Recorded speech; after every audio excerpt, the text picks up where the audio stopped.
Everyone, Stacey J here, and this is my studio. Welcome anyone who has been here before, and welcome back anyone that is new. Today is a Friday, however this is going to be sent through on a Saturday because today is the 1st of March. We've got our first monthly make, and our first monthly make is going to be, I thought I was going to say the words then, but I didn't say other words. Our first monthly make is going to be the Sydney designer dress from Overlocking. Okay, so if you got this in your hot little hands, I'm going to cut out. I have done laid patterns with you guys before, and I will go through a couple of pieces here that need to be marked and put on the grey line. And then I'm going to speed this process up because we all know that is so much better to see this cut out fast, isn't it? Okay, so what I'll do first is I'll lay it, just remind you about the grain lines for those that have not been here before. If you're new to sewing, one of the most important things in sewing is the grain line. So, and it's actually one of the most least spoken about when people do lessons. So I found out when I'm teaching them, and I say, so you know what the grain line is, because they've already had lessons. They go, oh, what now? So we're going to go to the grain line. This is the picture, this is the line drawings we have. I only have the 2 pages of instructions. Should I say 2 pages of instructions? Right there, that it is. Fancy. But I have been assured that it does come with other instructions, so I will get in touch with Overlocking and say, hey guys, I bought the Sydney dress and the pattern only has that on the pattern piece. I actually got it on the pattern piece. It wasn't a PDF. My mum wanted proper pattern pieces when she was buying them, and this was actually my choice of all the dresses at the time in Overlocking that I actually wanted to watch. So I really hope my head isn't cut off, because I'm not 100% sure. Wait there. I might have to start this all over again.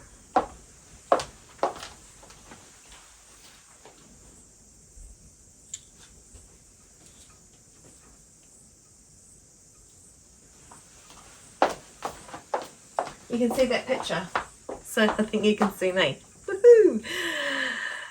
Yeah, that's how clever I am. I've got you balanced on my chaise lounge. Now, so I'm going to pin it. So I've got all my pieces, bar the 2 bodice pieces and my neck linings, facings, sorry, my neck facings ready to be laid out because the table is only 1 metre and something long.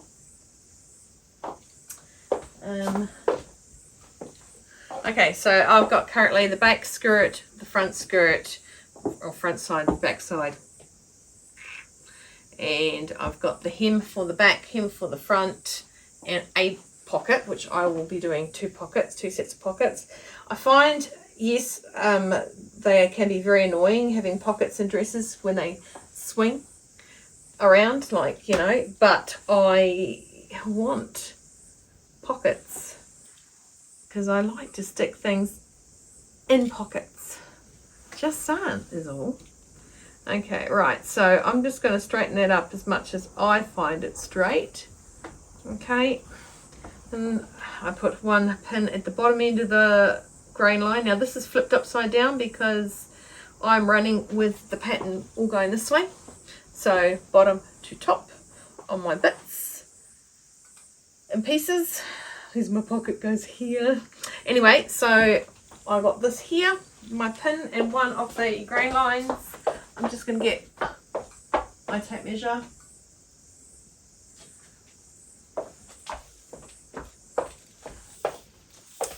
And I'm going to come around this side.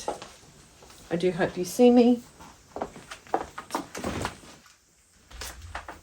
Okay, so I take it from the edge of the grain line. I measure it out. This one is to the where the fuzz starts, you know, right where that stitch is, because that's where the straightest grain is. This is linen, and it has a little bit of a kink in the, but that'll be straightened out. It has a little bit of a kink in it from being washed and stuff.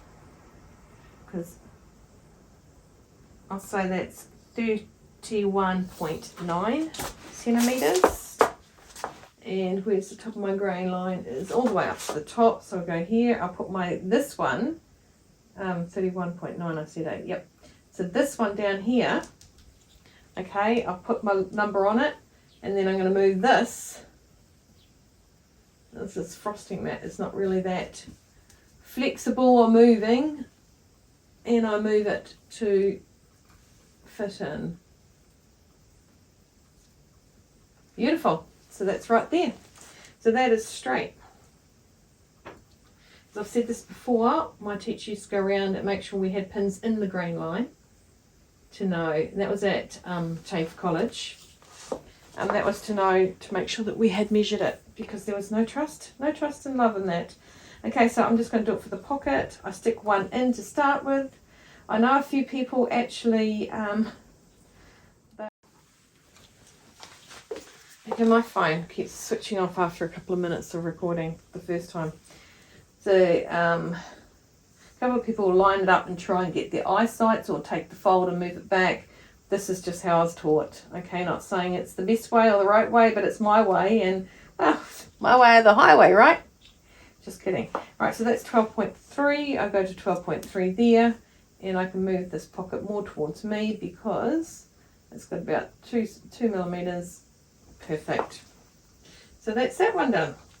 So now I'll go into speed play, and I will do the rest of this. Sliding the fabric up so I can get the bottom parts on. Well, the top parts actually, but they're at the bottom of the fabric.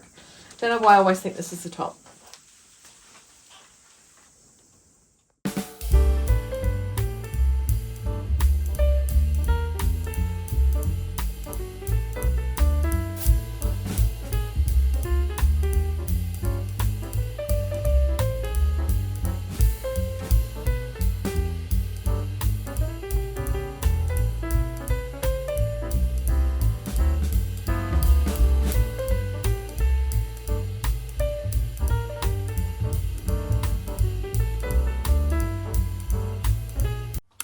Hey, it's me. I would already have this started. This is the monthly make. I'm Stacey J. It has been a few days since I cut out the pattern. 6 days to be precise. Life got a little bit interesting, and I have done my vlog for So Yellow for Endo. So I'm wearing yellow for Endo. I have done a vlog on that if you would like to go back and have a look at my history and see that. Not my history, like my history, my vlogging history, and I can show you that. Right, today I am going to go on to the next steps of the Sydney dress, which is by Taaa Dahhhhhh, which you'll already know, because literally, I really, that word, man. Anyway, I am going to put chapters in where it is. So if I make this today, this dress, I'll have chapters so that you can actually go back and if you get stuck. Also, I contacted, now one of the big hold-ups I did have was I contacted Taaa Dahhhhhh and said I'm doing a sew along. And although a lot of people do complain about the lack of instructions there are for the dress, I had heard that there were other, I can't remember who, was it Lily? Was it Lily? Somebody said that Taaa Dahhhhhh had actually got better instructions than what they'd seen that I had. So I went and got in touch with them and said, basically, I'm doing a sew along. I want to make sure I've got as much instructions as I can give to them at the time. If they are going to sew it themselves, I'd like them to have the instructions. So I will put that out there. I want to also be able to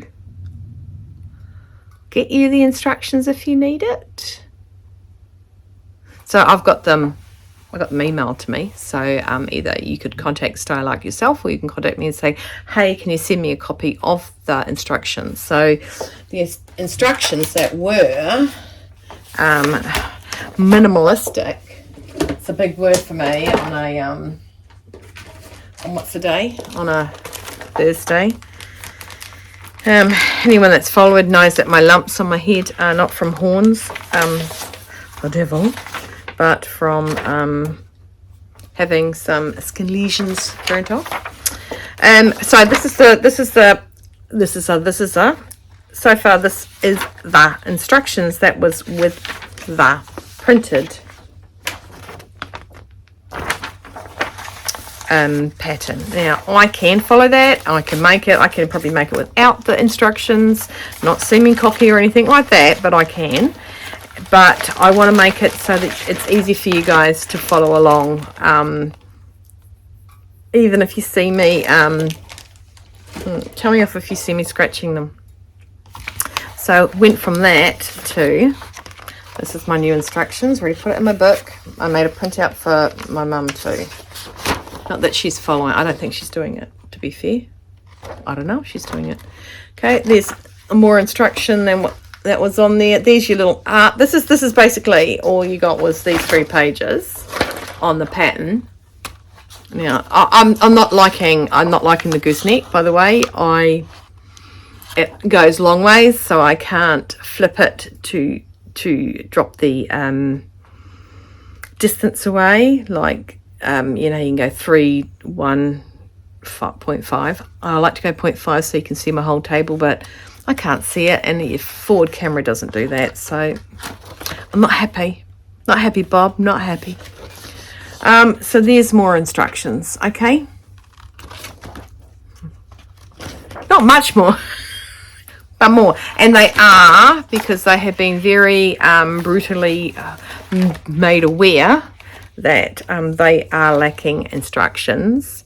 And I do understand. I think if I was a young player, I would probably look at that and go, what? So I do fully understand. That's why I wanted more instructions that you guys would follow along, especially if you got the instructions yourself given to you by the company. So I do have them. You can contact Stylark if you've purchased the pattern, or you can just say to me, hey, look, Stace, need them. Can you send them to this email address, or even on Instagram? I can send the link to Instagram if you don't want me to have your email address. I don't mind. I'm not going to worry, but I'm going to follow these instructions, bar raising the pockets, because I have been informed they're too low. I will do a markup of myself before I actually put the pocket in, to make sure. And I was told that the bodice is too short, which was too late. I'd already cut it out. So we'll see. Not saying that they were wrong. We'll see how it goes. And when I make the second one, if I like it, I'll see what I want to tutu with. But in the meantime, I'm basically going to make per the pattern, bar the pockets, because I don't like my arms to be stretched down into a pocket. I like them, well, I pretty much got my hands in my pockets now, and that's my arm. And I like my pockets to be about this height. So that's what I'm going to do. So you would have seen me lay the fabric out, speak first about it, cut out the pattern, and currently on the table I have all still covered with the pattern pieces, except for my collar. It's not a collar, idiot. Facings. Except for my facings, which I pinned together because I stuck on the interfacing. So that's all I've done. I put on the interfacing onto... I'm not scratching it. Don't yell at me. I stuck the interfacing on. My white, lovely woven interfacing. Not that cladding, yucky stuff. So it's nice and flopsy still. Okay, it's just given a little bit of structure. I will sew the shoulders of that together soon, and I will then overlock the edging. Okay, I saw in the fold line, there was somebody who is making the Stylark and got to a point, was like, what does it mean? Trim it. Well, how else am I meant to finish it? When I get to that part, I will tell you, so you know how easy it is to just sort of finish it off with an overlocker. Hands up if you don't have an overlocker. My hand's only up just to say hands up. If you don't have an overlocker, you can zigzag, of course. You can also do, if you really want to fluff around with it, you can do Hong Kong seams. But anyone that knows what Hong Kong seams are is undoubtedly would have an overlocker. If you don't have an overlocker, what? You won't know yourself if you get one. Or 5. Just saying. Okay, so I am in red. I am making it in, I think we all know this fabric. You'll see me with my Fernbird top on that I made with the scraps of this left over. See what happens when you buy 3 meters of fabric? You got lots left over. Speaking of buying fabric, I don't know if you guys have popped over to Karina Storm, which is Karina's sewing room or studio. Sewing room. Yes, she boasted how she has bought some fabric, which upset me immensely because I still have got, what's the date today? 7th. I have got 7 days, 1 week. What will I be doing next Thursday? There is a lovely shop over at Greytown. It's Mrs. Maud's. I'll put the link. You can see autumn leaves are falling all over my property. It's pretty, but you know, I'm gonna sort of get rid of them. Might get the blower out. Anyway, Miss Maud is over at Greytown, which is over the hill, over the I was gonna say Waitakere Hills. That's in Auckland. Over the not the Haywoods.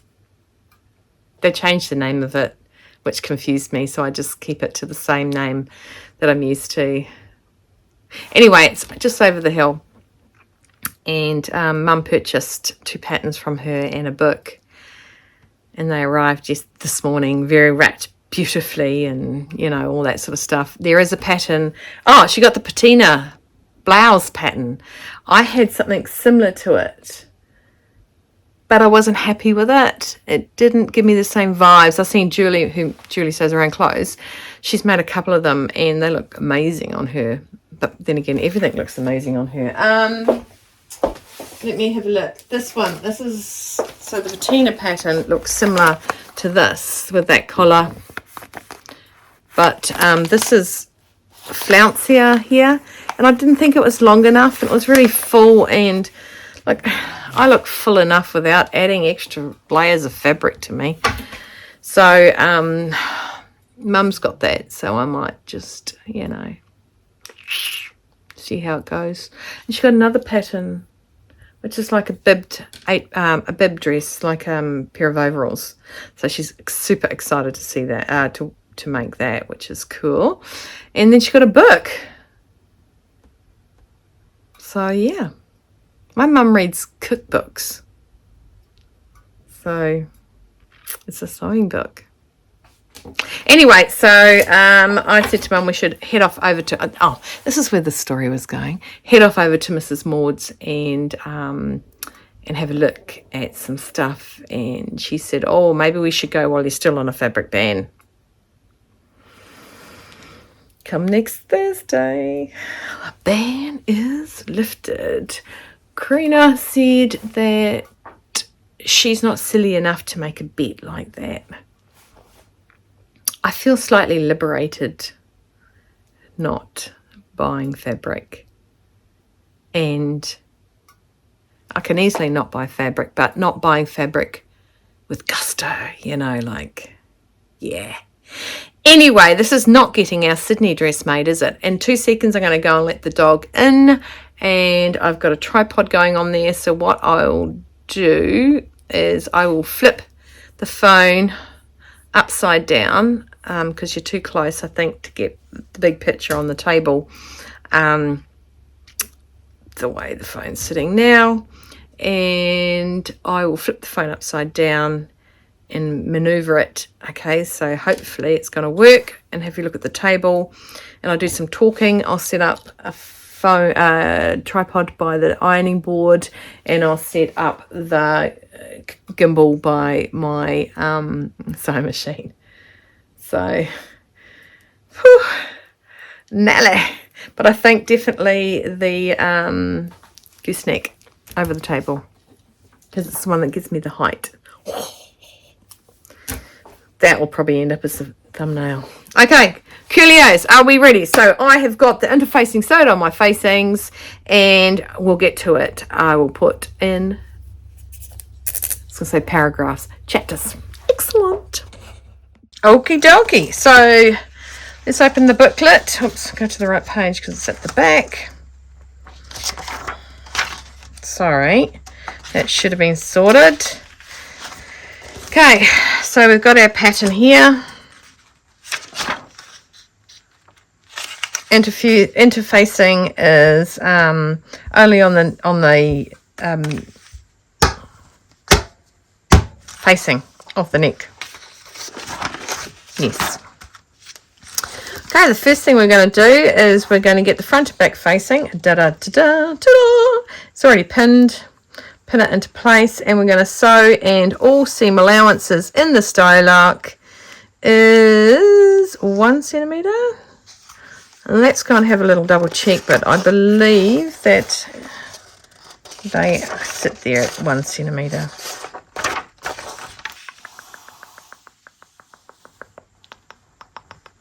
Seam allowances are 1 centimetre, which is 3/8 of an inch, and 6 millimetres, which is 1/4 of an inch. For internal seams, neck seam allowance marked each pattern piece with a dash line. Oh, dash it. I haven't done anything like that. So, are you right there, Mabel? Have a little burpee like that. So, when they say a dash line,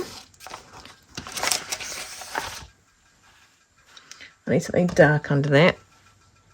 No, I don't. Yes, I do. Right. See that line there? I mark that. So, that is approximately 1 centimetre, which is, yep, that's 1 centimetre. Okay, so doing my shoulder seams, it'll be 1 centimetre.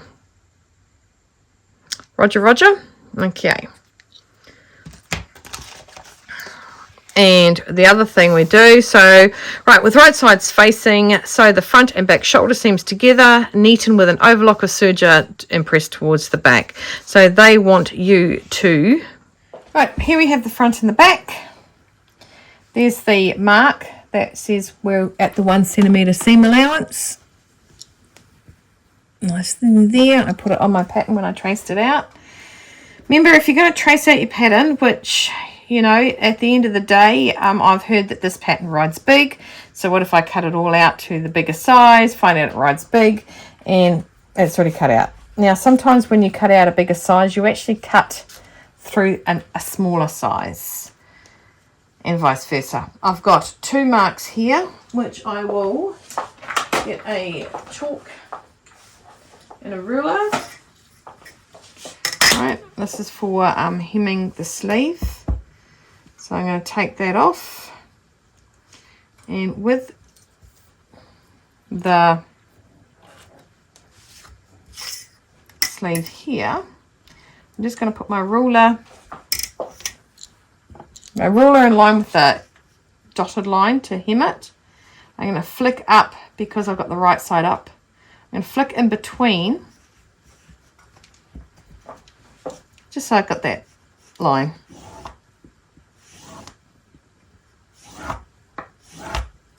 And if I played my cards right, it should be on both sides. There you go. So I've got a white line there. A white line there and a white line. Unflick that. A white line there. So my 2 chalk lines. Okay, so that's 1 mark. The second mark's there. This is all to fold back our cuffs at the top of the dress. Now the reason I'm doing this in chalk and not my awesome iron out markers is because at the minute I know I'll iron and I'll lose my marks. So I'm just using a chalk, which is really, really easy. I say when I can't do it, really, really easy to hold and get that second line down. Okay, so I'll take that off, all the pins out. Now this front is cut on the fold, so we only have 1 piece as our front.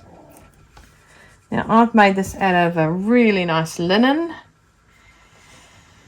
and it has yellow in it, so I can sew yellow for endo. Look at me, 2 birds, 1 stone.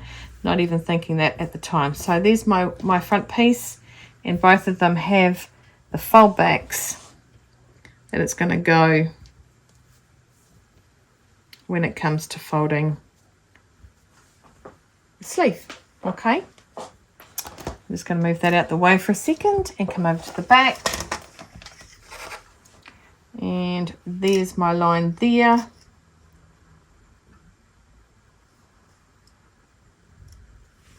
Pin that. Because this on the actual garment will be when I it'll be sewn together when I hem it. So, and up and down just to mark that. So it's pushing against the ruler to mark the top, and I'm going on the bottom, which is marking the bottom. And it's just a nice faster way. Just make sure it's done. Let's check it. Yep, 2 nice big lines, and put my ruler down on the line. 1 second. Okay, so here's the second one here, and I'm just going to fold that back, and I'm going to mark that one. So like I said, I'm doing it with the chalk, whereas normally I use my awesome iron off markers. But I want to make sure I don't accidentally iron this off in the process of the ironing stage prior to me hemming. Okay, I'll take all the rest out. Outie, out. There are no notches up the top of the sleeve. Now what I normally do is I overlock everything separately first, because it is easier to do that. So with right sides facing, sew the front and back shoulder seams together, neaten with an overlocker serger and press towards the back. So they want it to be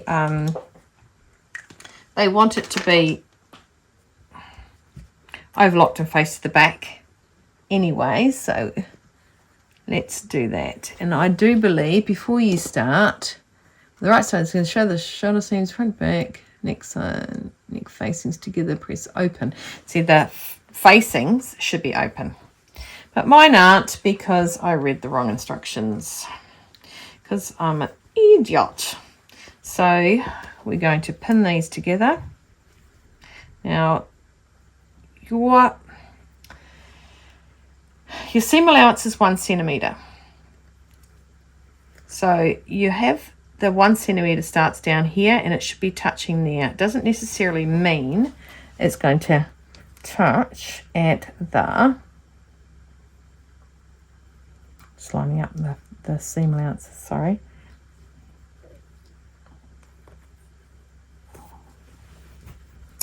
And to the end, so the ends should meet. Okay, so see how the ends meet there, but that overlaps for a reason. Okay, you got 1 centimetre down there, they do touch there where it overlaps above the 1 centimetre. That's so when it's opened it actually follows through with a complete circle. Okay, so we want to pin it. We want to do the other side as well.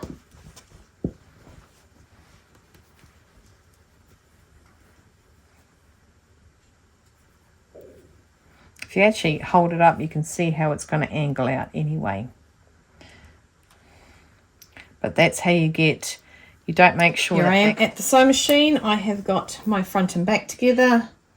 I have fixed up my, I want to do it this way actually. I want you to be able to see the 1 centimetre that I'm taking it to. 1 centimetre seam allowance, drop it down, back tack there of course. Pull out my little pin, went down the hole. Oops, didn't need to worry about that. Oh, there's so many pins on the floor here around here. I see them, I pick them up. And if I can't, I get the magnet because of my claws. Now let's go. Sewing this lovely across. Nice and straight, keeping it in line. Don't push.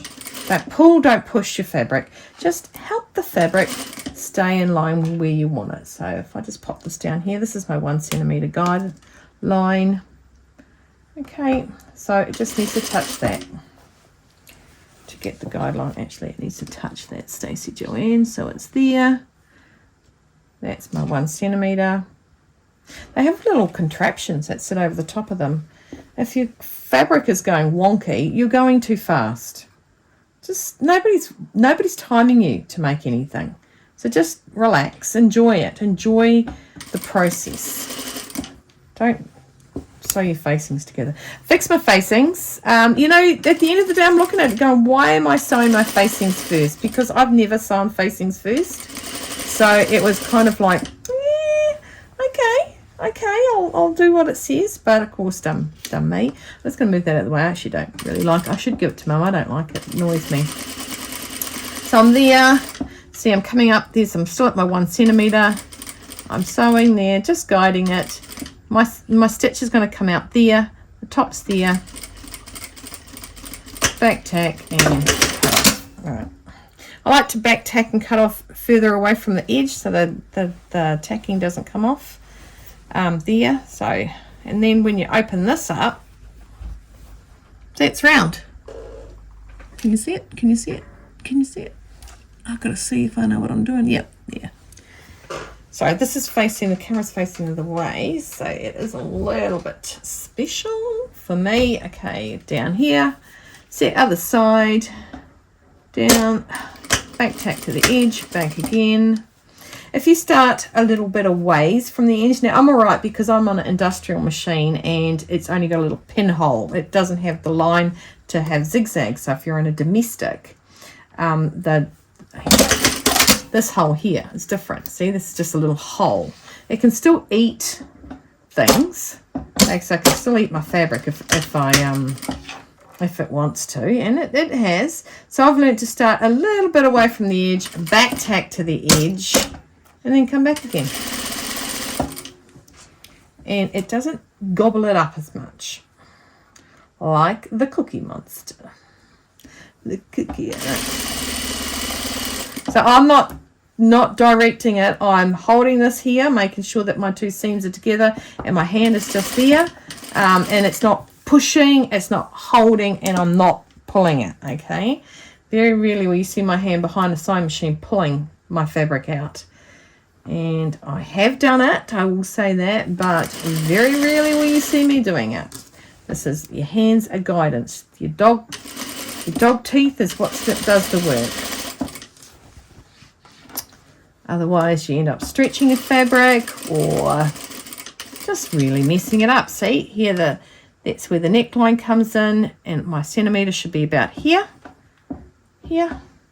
And I just move that there, back tack, and cut off. See, and then my little cut off is away from the seam.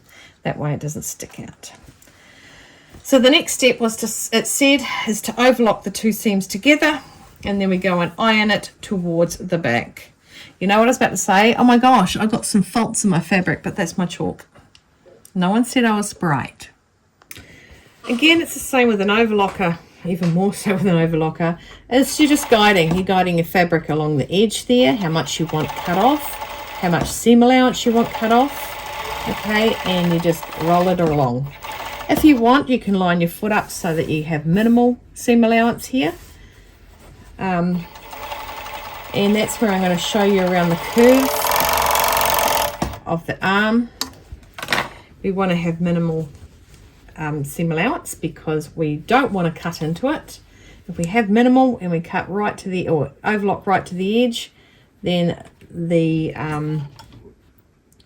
it'll help the fabric stretch around. The minute I'm lining up my foot and it's got on the edge there, and it's got a nice little amount that it's still far away from. See, nice little stitch out.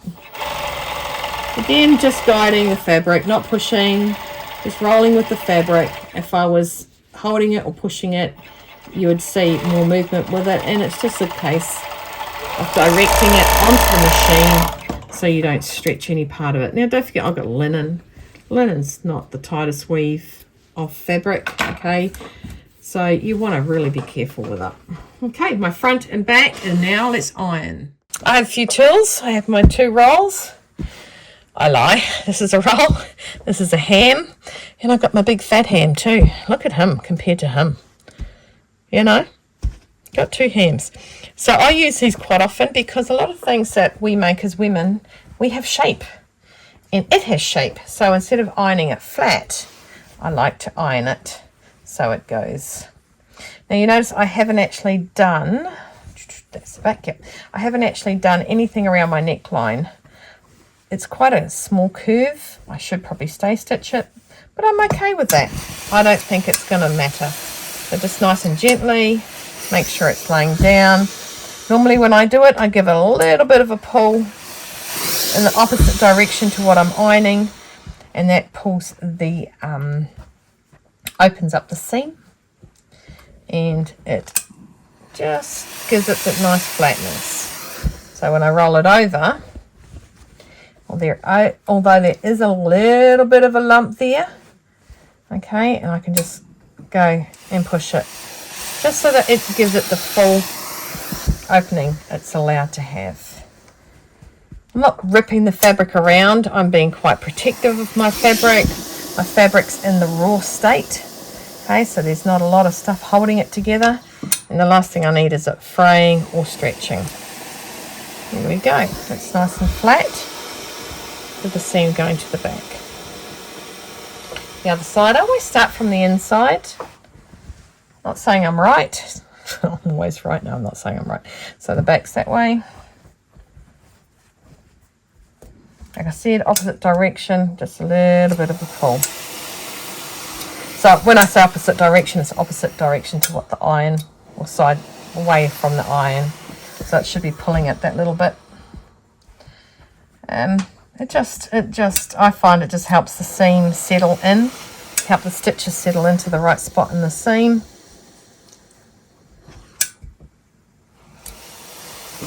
And as I will be adding stuff to this, I don't mind cutting close to my overlocking thread, because it won't unravel, because I will be sewing and rolling that up, because that is the seam, and that will be, yep, makes sense. Crystal, right? I'm going to flip that back over, and I'm going to make sure, and that seam is this way this time, just going to give it a bit of a tug, and just a little bit of a tug, and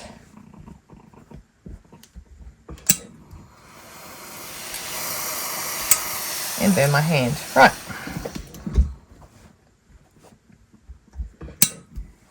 You'll see how with that centimetre, how I said, it goes around nicely. It just rolls around rather than it cut off. Have you ever found that when you've sewn something and you've made sure the corners match, yet they're not meant to match as such? There we go. Pretty. Back to the drawing board.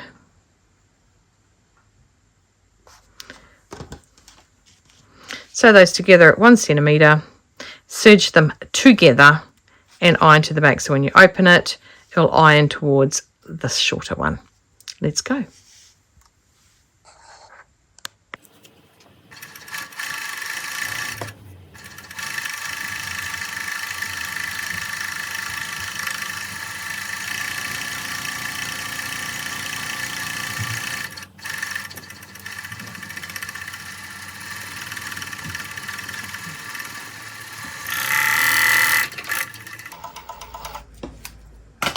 Nicely done. Back up to the table to get the 2 pieces together. Our next stage, I'll read it out to you. Okay, and we're on step 3 with right sides facing, pin the neck facing. Boom. 2, matching the shoulder seams once in place, stitch together, understitch close to the seam on the side of the facing. This helps keep the facing from rolling out. Okay, so I'm going to pin in place, and I will start with the shoulder seams. Now I like my seams to match, so I get in and I use my fingers to open the seam. You can hear the stitches. Okay, I pick a spot, usually around the seam allowance level, which this is 1 centimetre. I put it in the seam of the other bit of fabric. I pull it back up and make sure it goes back through the seam. And then I find the seam on the top one and I go back up. Now I do teach this in my class. I call it junctions. And there's nothing better than seams matching. So that's all lined up. It does do a little bit of a funky thing with the fabric, so it's a case of making sure it sits straight. We'll go to the other side and I'll do it again and show you. My tummy's a rumbling and a grumbling. Right. Start with the top one. Now why I start with the top one and I go from the bottom up, it's because I can see. Now imagine if it was a big long thing and I was trying to match and I couldn't see in between the layers. So I've got there on that side. And then now you've got to make sure that you get it lined up. See, that's, yep, that's pretty good. So you've got to make sure that the top lines up with the bottom when you stick your needle, your pin straight as well. Otherwise you'll find that you are, oh, hello, hello. I was up one side now. Go back up that side again. There we go. And match it into the stitching in here. Now I'm going to teach you the only time I sew over pins.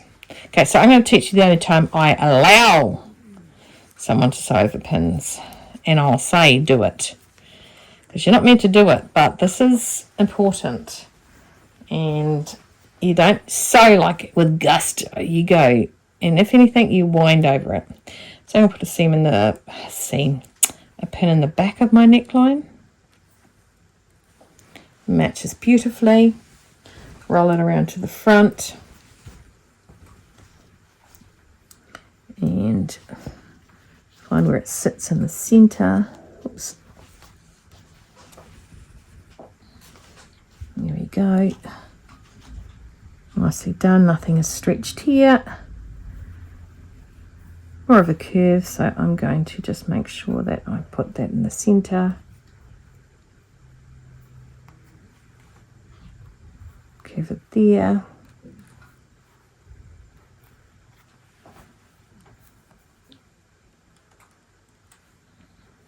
There.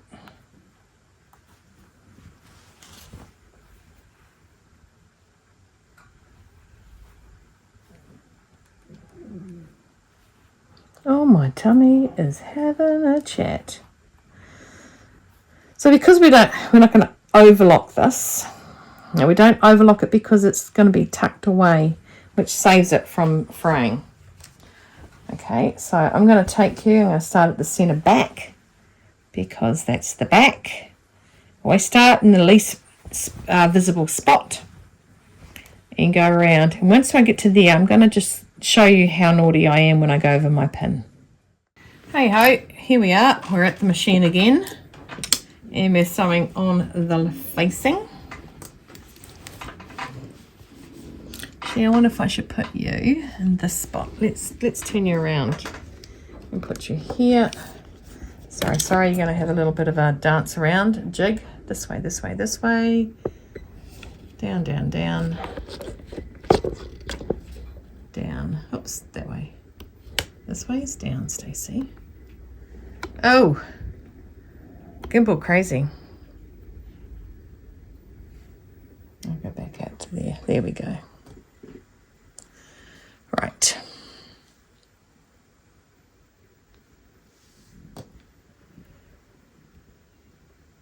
I think that's it, eh, guys? Okay, so we're going to start the centre back. Very good place to start. And we sew around, just making sure. Again, don't pull your fabric. You're just gently manipulating it. Remember, you manipulate the fabric doesn't manipulate you. Have a good relationship with your fabric. Be in charge.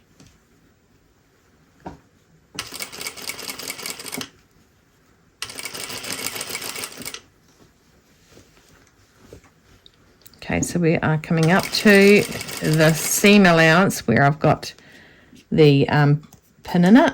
Okay, and I want it to match the other side. So sew up to it.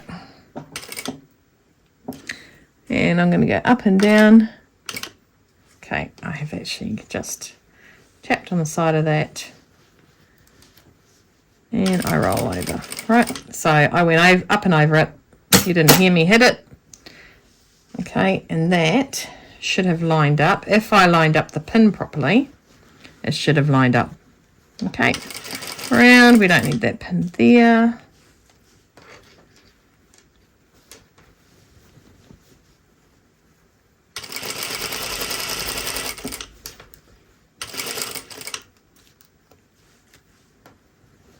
Keep just turning it gently around because you're still working with areas that aren't sewn that can stretch out. They are still cut. Okay. I'm not delicate to fabric. I'm delicate to cut fabric. Nothing about me is delicate, to be fair. Okay.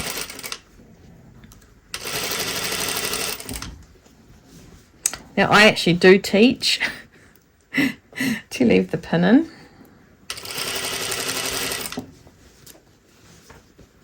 When it comes to the junctions.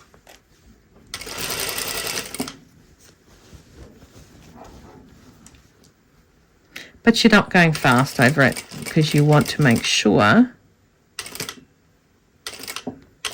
Right. There we go. It's only one stitch. And both times it didn't hit my pin.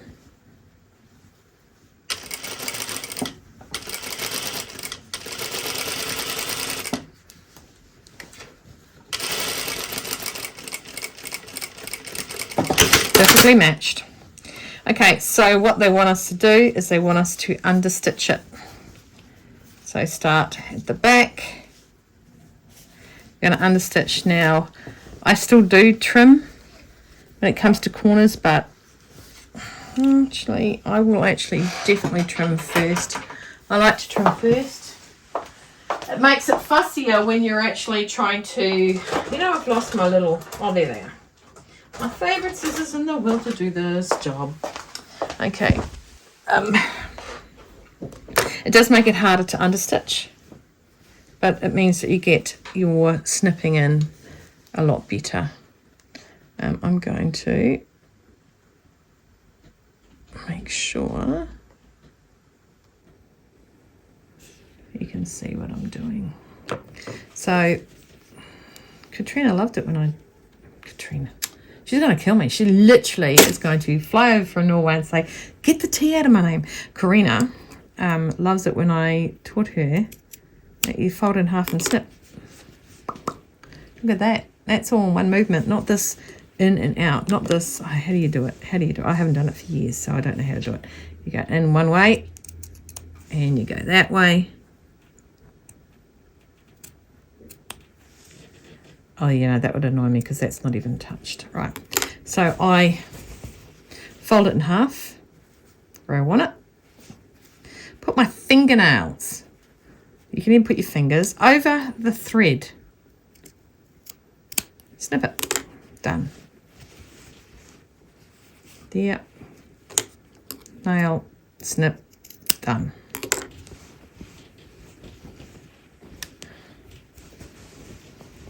And you know why you snip and you trim? Because it's either concave or convex curve. Your fabric has either got too much in it or not enough stretch in it, okay, to go around or inside.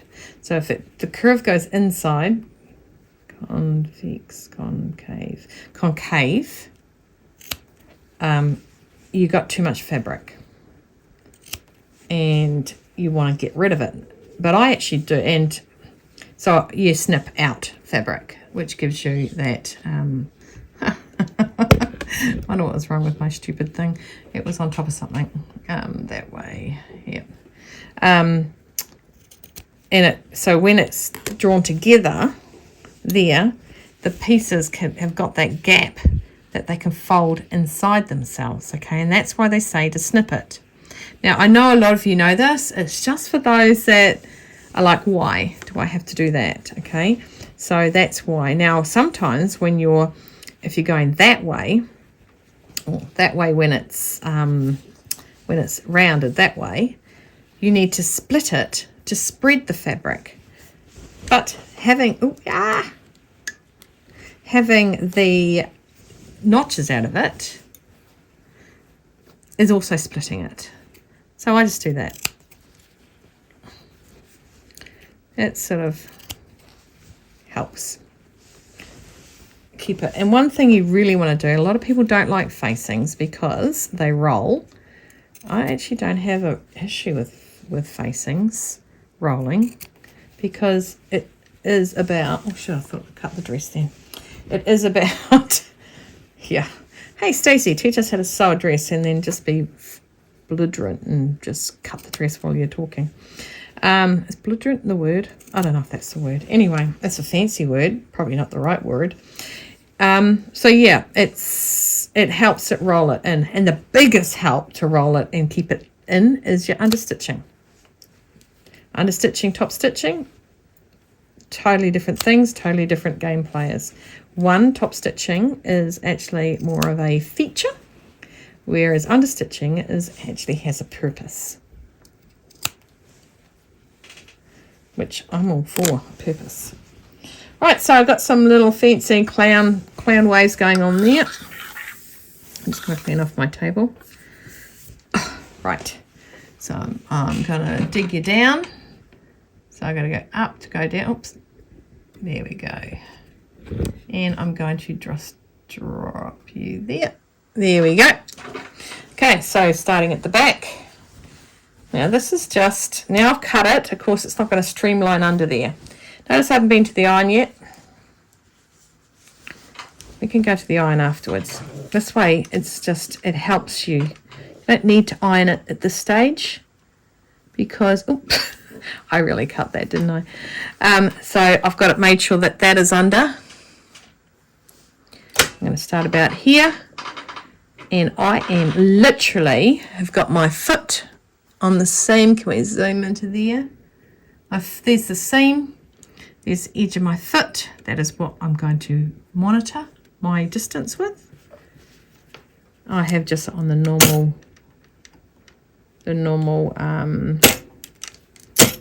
stitch length. Sorry, I just lifted it up. Excuse the swear word in my label. Right, there, backpack. And I'm just going to slowly make sure that this is tucked under, because with the wedges it's quite easy for one to pop. So you feel it should be a ridge going on this side and nothing on this side.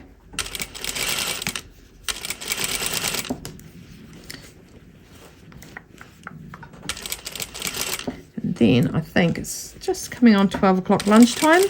I think I will, actually I've been talking. I talk too much. Yeah, you talk too much. Here's some of my green tea and mandarin. Flip that under again. I do love my herbals. And I will have some lunch and then come back. And by then we should be up to the skirt and determining where we're going to put those pockets, people.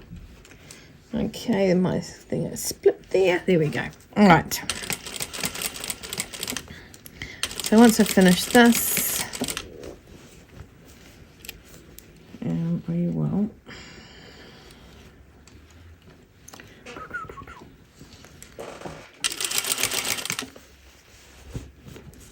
and then I feel more comfortable with this all done, that my neckline won't stretch because it has now been sewn and then double sewn, okay, with the stitching of it anyway, and then the understitching of the facing going in. So after this we'll go and iron the facing in, because it's no good, you're just fighting a losing battle trying to iron it before you pull it. So I just pull it a little bit, okay, giving it its not much, just a little bit, and not this way or that way. I'm pulling it sideways. So I'm opening the seam, not opening the seam, but you know what I mean. I'm pulling everything to one side My dogs want to come in. My daughter's at home. She's full of the bot. Her brother gave her the bot, but apparently she gave her brother the bot. Although he did blame someone at school. Okay, come on, curl under. Right, definitely want to get the seams. Oh, there's my seam. Can you see it? No, you can't. Look, hang on. I'm going to zoom. I wonder if I can zoom in. Ooh. See it? Look at that junction. Perfect. Perfect.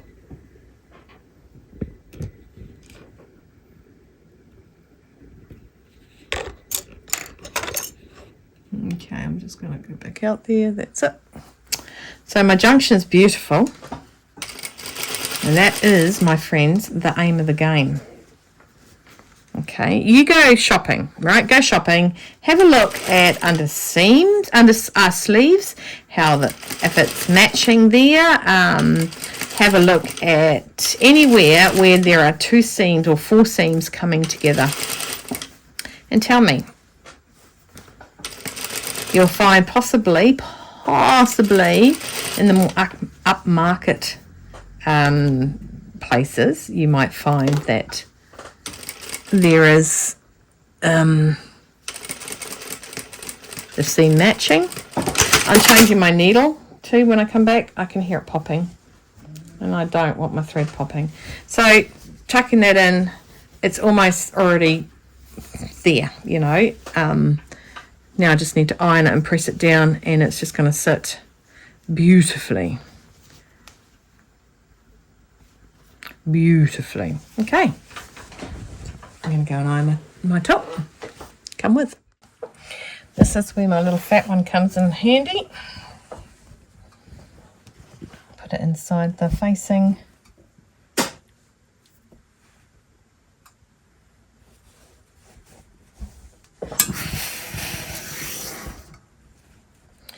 Ironing isn't about the heat, it's about the steam. It's the steam that helps it the most.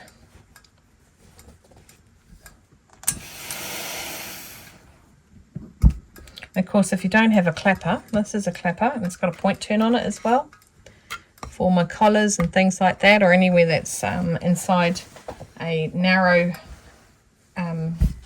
area to iron and open the seams. It's really good.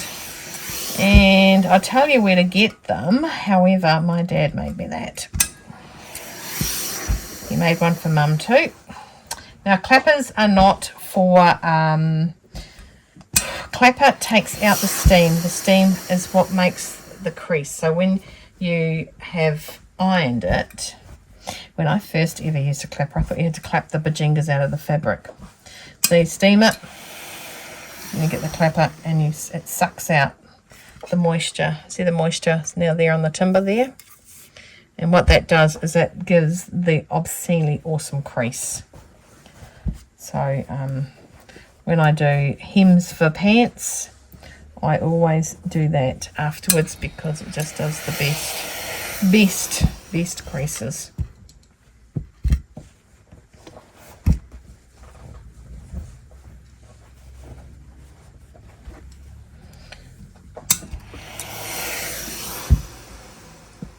So nicely done. And that was so easy because if you had done that before you understitched, you would have been fighting a bit of an downhill battle. Fighting a losing battle. There we go.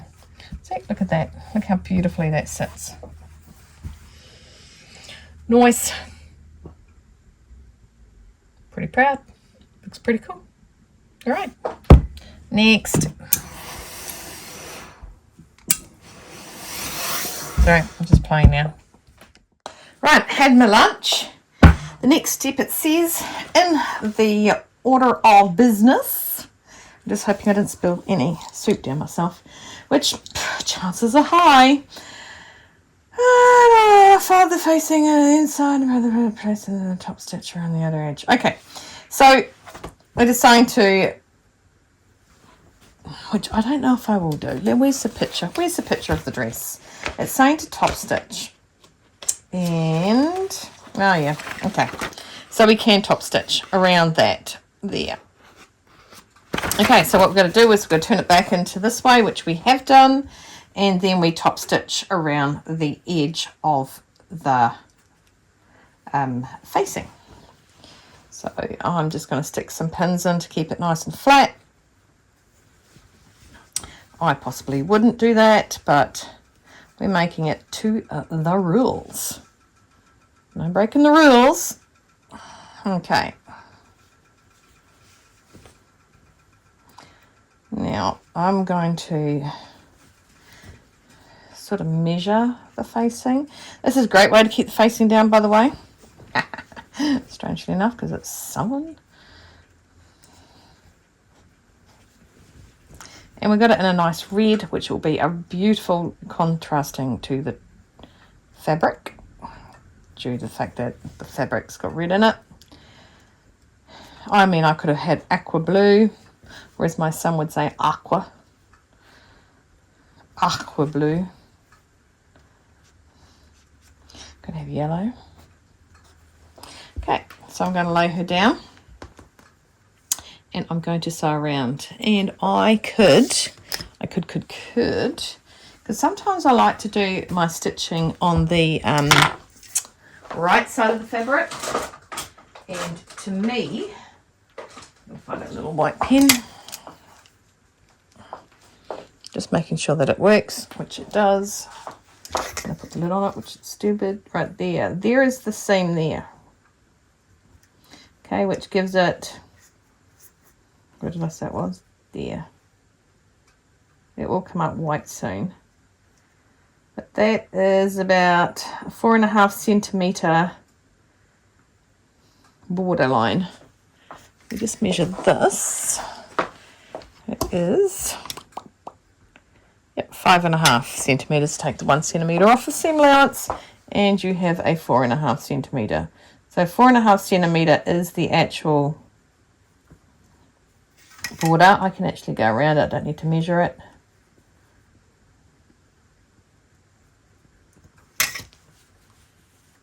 Because top stitching can very well make or break the, I got this from a boutique versus I made this on my old Singer, you know?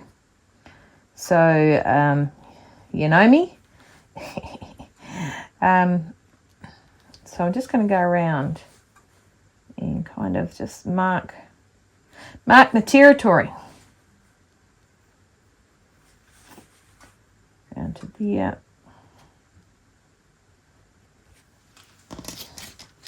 And you see the white coming up. I'm just going to have a look there and see if you can zoom in there.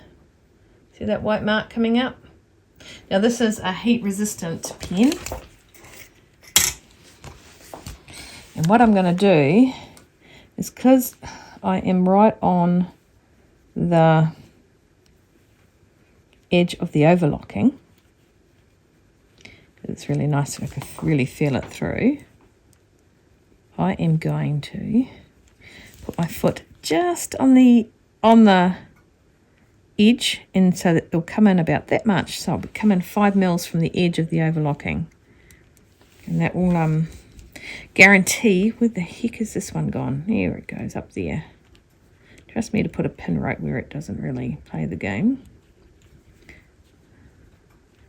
Yeah, around.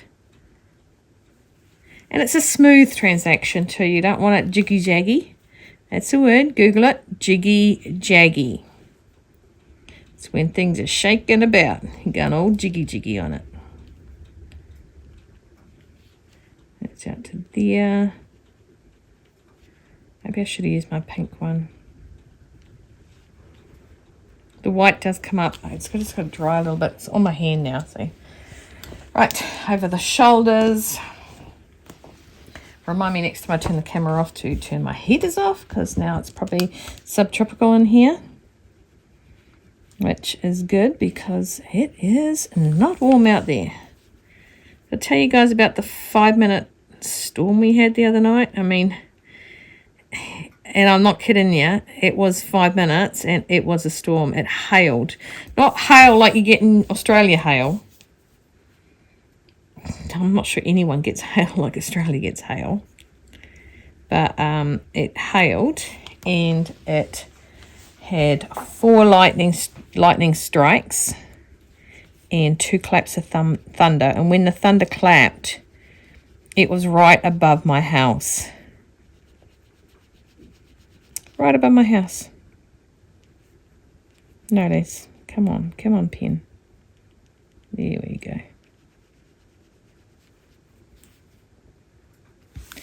If anyone wanted to know, I probably should put this on tomorrow's, but I'll add it onto this. If anybody wants to know where we got the machine, we got it from Sew It, New Zealand. I will tag them below.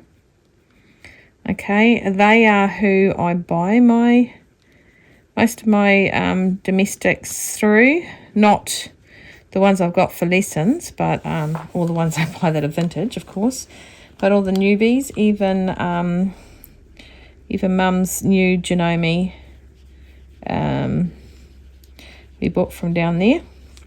Brilliant customer service, brilliant people to work with, good at answering questions. So if you're a Kiwi person who wants anything to do with machines and that, just give them a holler and they'll be able to help you. Can't fault them. They're in Christchurch, so they're not even near me, but yeah, I really like them. Just their whole, I am in no way affiliated with them, otherwise I think I would have made a lot of money off my mum, but no.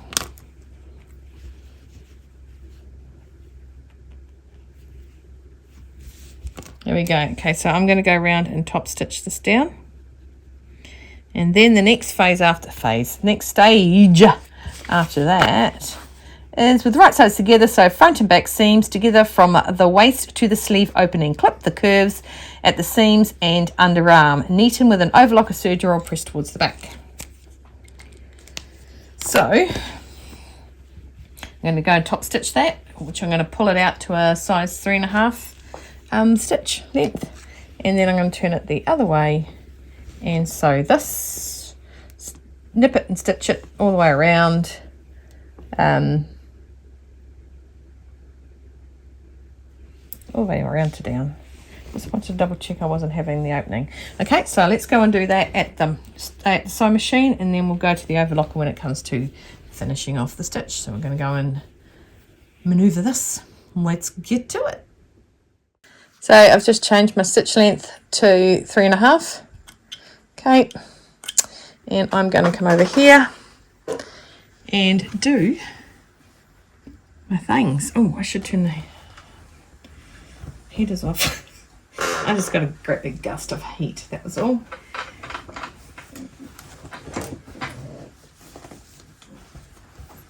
I think I had lunch with my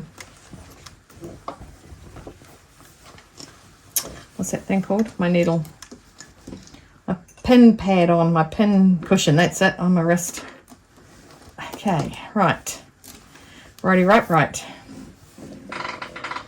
So I'm going to put my foot on the white line, okay, because that's right on the edge of the overlocking. And I want to just keep it like that. So I'm not going to back tack, I'm just going to go.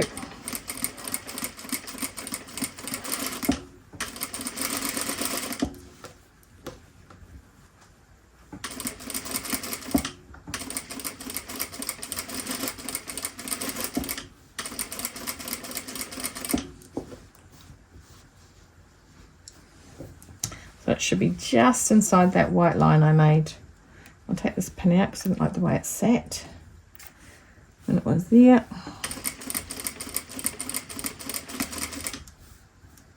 It was there. Follow that down.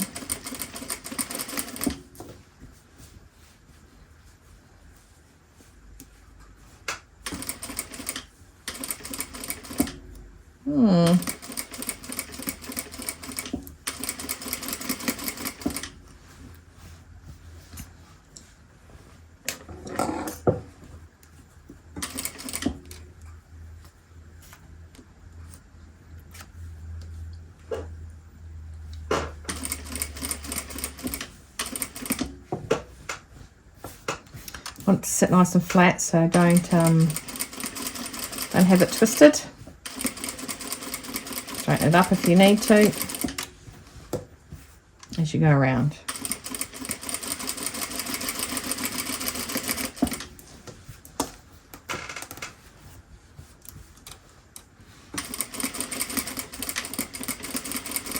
Ah, you know what, guys? I didn't change my needle. You can still hear it popping. Okay, I'll go around to the back and I will go and get a new needle and turn these heaters off before I have to be in my bikini. Again, nothing anybody wants to see about that. Woo, Nelly. Well, that wasn't me, it was my chair, if you heard that noise.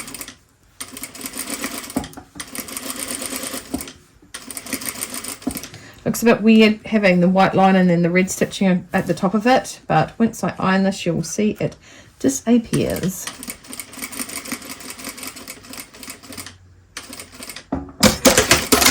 There we go.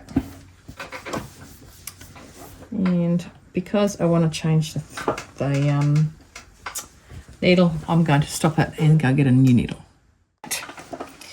New needle, threaded, just gonna trying to take a photo of the burr that was in the top for you guys. So I had a size 10 needle in, and why I know I had a 10 is because I've got the awesome caddy that when I take my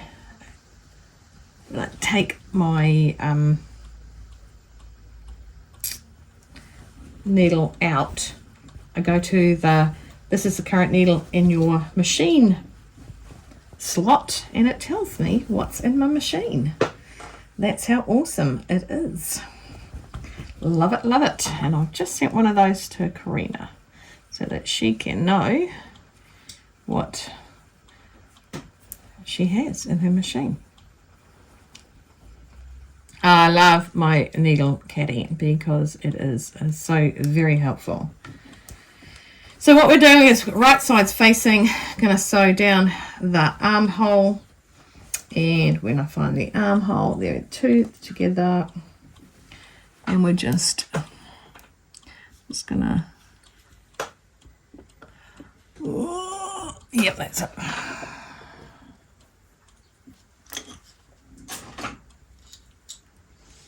My dogs are absolutely loving the good weather. Oh, I think I might throw that needle pin away. Oh, it's not bird. It just looked like it was having a bit of fun trying to get into my linen. So my linen is washed. It's been washed. Sorry, client picking up something. And I forgot that she was coming. But it was all there. Anyway, so that was quick and painless. Nothing to worry about. But of course I like to prepare the dogs and have them in their bed and not barking their little bottoms off. Okay, so we're just doing under the armpit, down on the bodice, which is not much of a bodice, but okay. Don't forget, if you tap the screen to the right, you can fast forward me 10 seconds, okay, if you're bored, or just go to watch another YouTuber. It's up to you. But I just didn't want to do fast forward everything so that I can talk to you if I come across something I want to say while I'm doing it. So I'm just putting little darts as I turn, not in the fabric where it's sewn, just so that the fabric can maneuver around so it's still on the 1 centimeter. Okay, so I'll show you. So there, oh, dork Stacey, who didn't tell me to put my thingo down?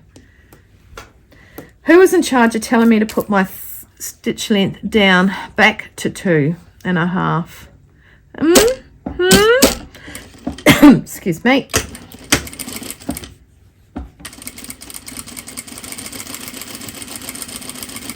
I'm just going over the same seam.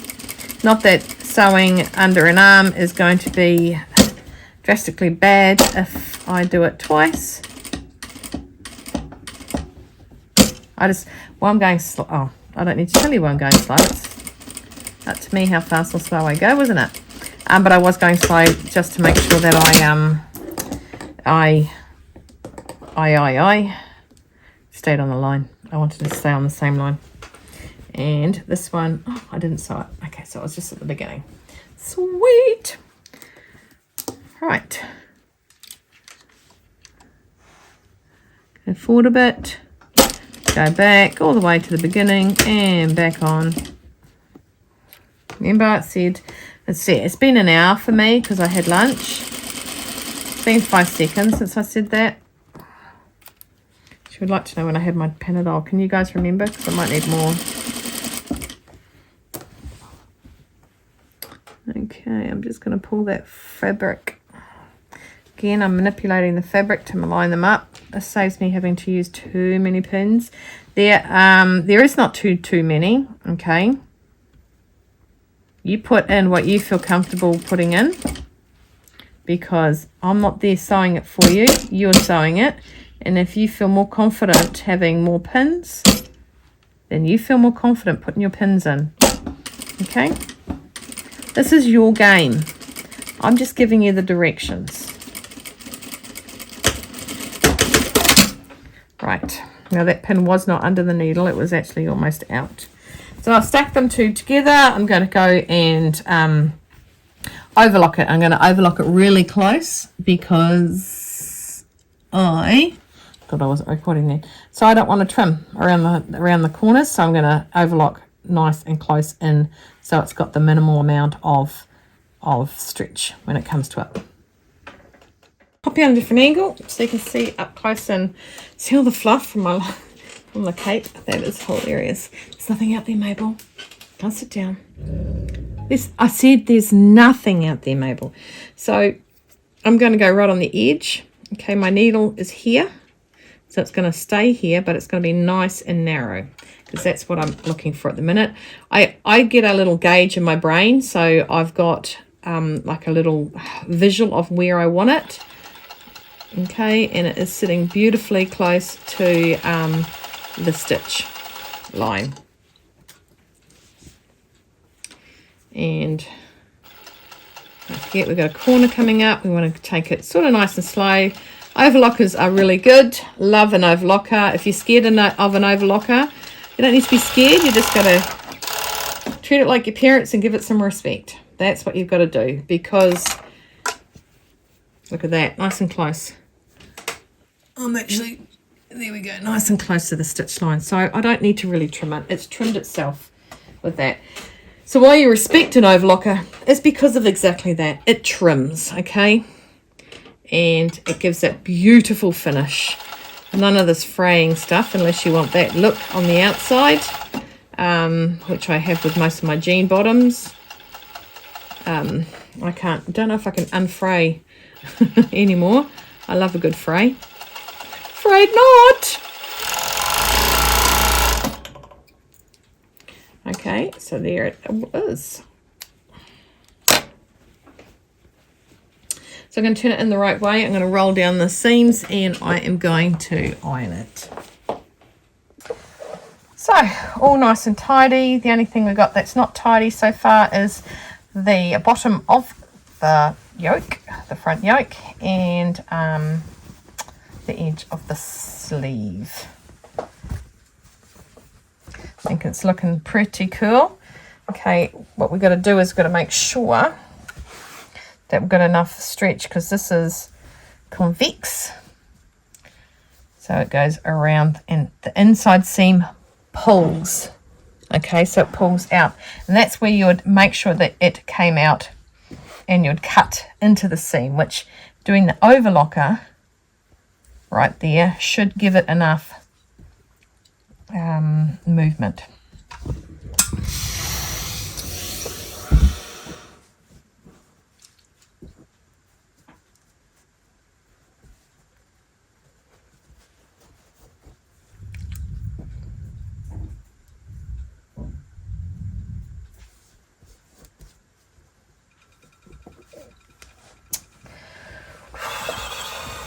I'm just going to turn it inside out to set the seam. Sure, I'll use this one. And this is the side that I actually did twice. so the seam's a bit thick to set. So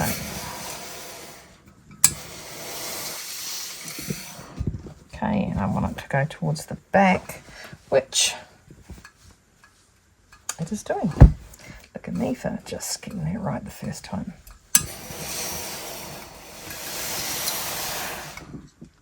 Okay, and that will help when we turn it back the other way for it to sit nice and even around like that.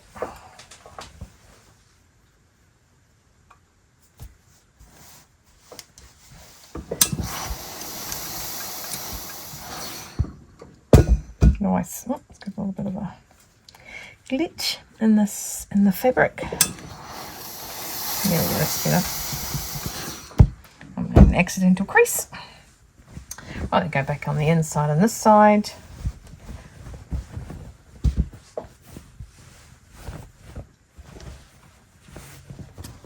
Take it to the back, which is towards me.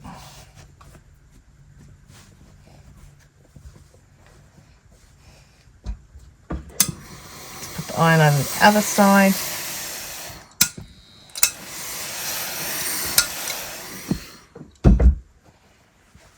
Don't know if anyone has started watching How to Get Away with Murder.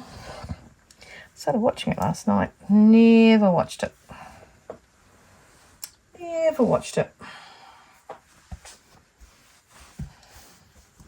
Just thought I'd share that with you. I think we're up to like, I just piled through it.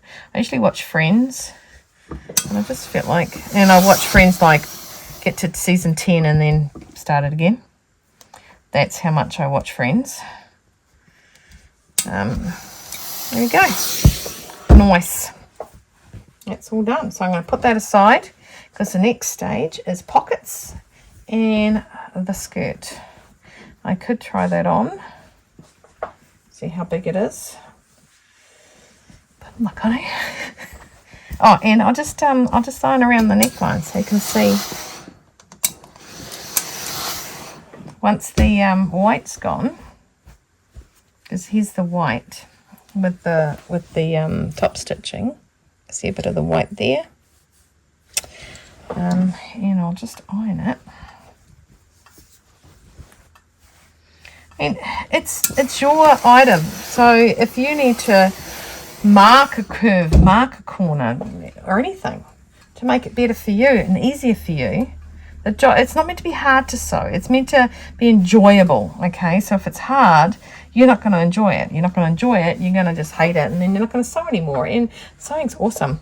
Okay, so there you go. There's the top stitching without any white lines. Right. Okay, I'm going to put that aside and get on to the next stage. Right, so I stand corrected. It wasn't that the pocket was too low. I've just literally tried on my top part, which comes to my nipples. It is putting the pocket in the side, not in front of the front panel, which I want to do. I want to put my pockets to the side. Okay, so I'm going to do that. That was a suggestion given to me by someone. Sorry, I cannot remember who that was. So if we're going to do it to the front side, so this is the center front down here. This is the side that matches the center front. So this is the front side. Okay, and goes down there. Just make sure you guys can see what I'm doing. Oh, how about that? Okay, right. Let's start that again. Right, so this is the front, center front down here. This is the side front, front side. Okay, so that goes down there. And the pocket is meant to sit here. Okay, fair enough. But I want to take it from being here in the front panel. I'm going to move it to the side. Suggestion that was given to me, and that's the only alteration change I am making to this now. So I will not be using the center front for now. I'll be going to the center, the front side. The front side, what I did was I lined it up with the Stabbed myself in the wrist again. Yeah, I'm going to do it one day and I will leave it in for you guys to have a chuckle waffle. Right, so I've just lined up that so the pocket's there. What I'm going to do is while I'm here, I'm going to get that's the centre back. This one here, the centre back. It's the join, not the join, the fold. And this is the side back. And I'm just looking for my markings so I know there's 2 dots down there, the 2 wet notches there. So it means this here is what's matching up with my side. This is where I want the pocket to be. If I want it in the sides, I need it in the side front and the side back. So I'm putting a line here, and that should be the center of my pocket. Okay, so that will go there. I just want to do that one next. Lay that on top there. This is here, but I'm working with this one right now. So in the meantime, this is inside out, so I just have to check some things.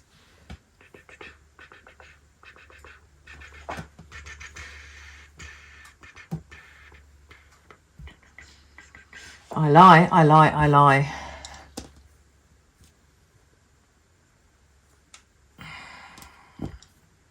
I got 3 notches here, side seam. Yep, that's right. So where's my 3 notches on this, Stacey Joanne? Or did I just put 2 notches?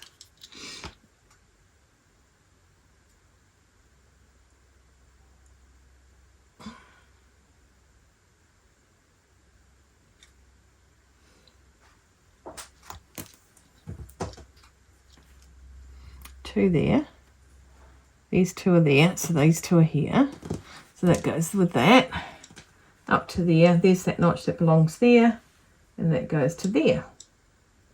So why have I not got my 3 notches here? When you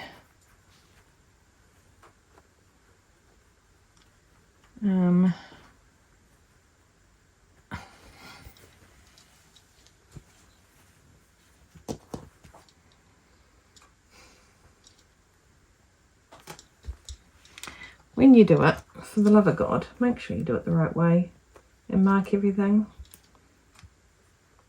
Attach to band. Make sure that this is the right way up too, hey? So there's the one there. Or is there?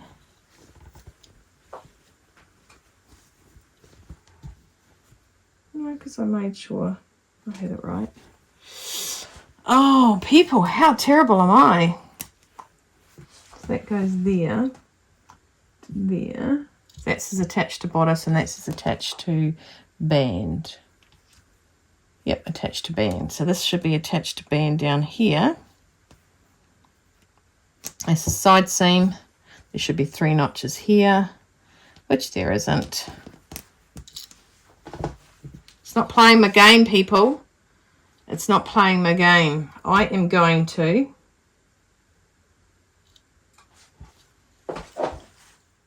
okay, I haven't gone mental. Right, okay. It's because this is inside out. It made my brain go inside out. So here's my 3 notches down here. 1, 2, 3. 1, 2, 3. So this actually attaches to this way. So I do need to put my notch for my pocket, as this is the seam it's meant to play with. And my notch for my pocket will now be there.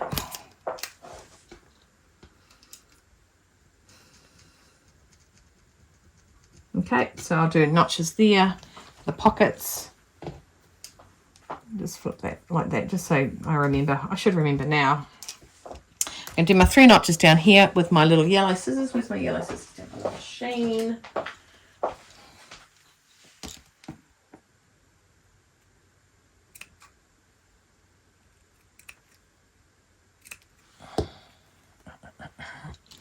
One, 2, 3. Yep, there. 1, 2, 3. That should make my brain work now. Notch here for my pocket. Notch here for my pocket. Any other notches miss? I have that notch there, which should marry up with that notch there. So we'll put that there. Now this notch is really probably a non-notch you needed because I have moved my pocket. And And yep, that's good. I'm happy with that. I had it up the upside down. What an idiot. Idiot. Right, okay, so I'm going to pull this off. What other notches do I have here? I have that. I have notched it. Perfect. And I have a notch here. I'm just going to notch this one up here as well.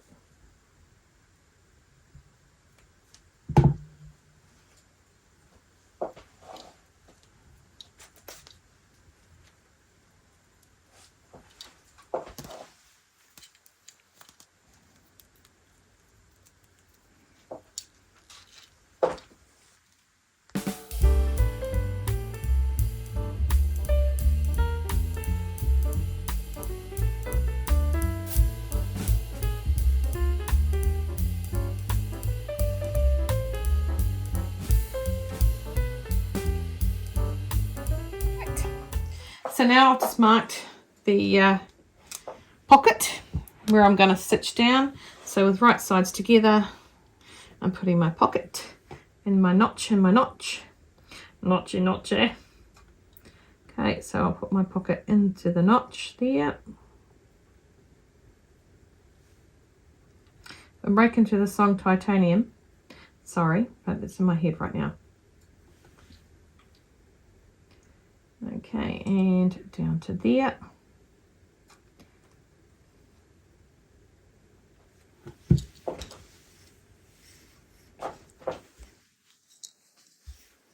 So with this, you can see the line there, going all the way up to there. I'm going to sew that.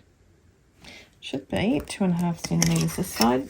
I think I'm a bit shy to, yeah, here it is. 2.5 centimeters there. Right, so that's where I'm going to stop. So I'm going to sew down there and I'm going to snip it up. Then I'm going to top stitch it. So I'm just going to flip this one over. Get the other pocket with the white on it. It's all white.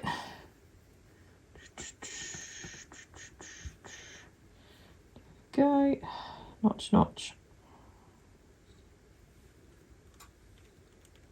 It's a little bit different to how I normally sew pockets on, but let's follow the directions.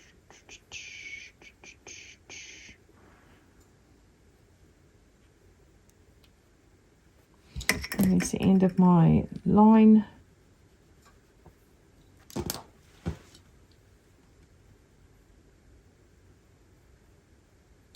What I might actually do is definitely sew this one 2 times because it's a pocket bag and sometimes I put my hands in pockets. I used to always do it when I tried on clothes. Right, we're going to go down and we're going to sew the pockets onto the front side panels because we are going and changing what we're doing with the pockets. Well, I am. If you don't want to change your pockets, the position of them, and you want the in the front, you would be sewing, doing exactly the same maneuver, but you'd be sewing it on the front center panel. Well, the sides of the front center panel, okay? So instead of me attaching this to the front panel, like I am instructed in the book to do, I'm doing it in the side panel. So you can do exactly the same thing.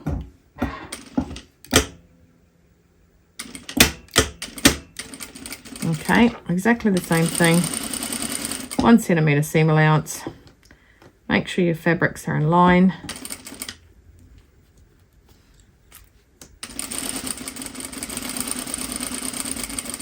Come up to the end. Okay, nicely done. Check to make sure I am on the right stitch. And the other one, I won't actually do it twice. I got my hands in my pockets and I rip my pockets, then I need to learn to keep my hands out of my pockets. I had a guy come to me once and it's the second time I'd fixed his pant pockets from his trousers. I said, you've got to stop putting your hands in your pockets. And he says, I don't put my hands in my pockets. As he was talking to me, he put his hands in his pockets of the pants that he was wearing at the time. I said, look where your hands are. He goes, oh my gosh. I do that without knowing. I said, I Why is that? And it costs you money each time you rip your pockets. So we had a bit of a chuckle. Okay, so what I'm going to do now is I'm going to cut straight down. Okay, I'm going to go get my yellow handle scissors. My eels. And these are the beasties. Just making sure you can still see me. I might drag you out to this one. Right, so I'm going to cut down straight there and there, which means this, I have to remove the pins. Go. Cut out. So this is where it starts and ends there. So I'm just going to put this down here. And I'm going to understitch my pocket. Once I find the seam right there. Well, what happened was my phone went flat. So the last bit of recording I did actually did not work. So what I did was I sewed on the base. Okay, I went from A to B. And then I snipped into it. And I pinned on the other side. So this goes in with the, this goes like this. This goes like this, goes with this, goes with this, and this goes with that at Suzanne's. Okay, so it folds in like that. So the next, so I've done both of those, and I've top stitched it, so understitched it, so it's going to sit down nice and flat. The next stage, so sorry that you missed that. It's yeah, I totally and utterly blame the camera. Okay, so now I'm going to go around and I'm going to sew.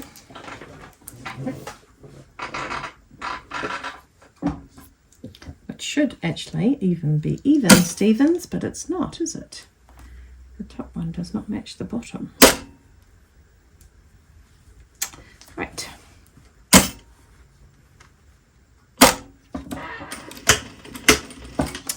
Okay, go around.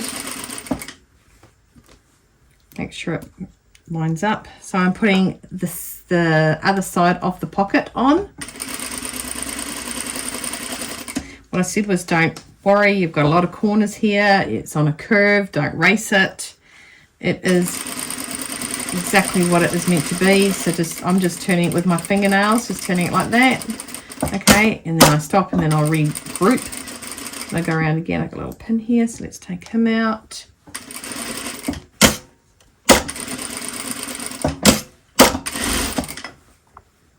And I'll come up. Okay, I'll take him out. So we've got the bag on both sides. So I stopped and waited to get some battery life back in my phone. That's the first time my phone's actually dropped out of, but I have been recording all day. So the pocket will fall into place like that. Get the other bit of fabric out like that, and it sits like, I'm just gonna, oops, this way and up, down, up. That's as far as it's going. Okay, I understand. Right, so down here it is, I'll stitch there and I'll stitch there. But first what I'll do is I'm going to go and get the overlocker, and I'm going to overlock around my pocket.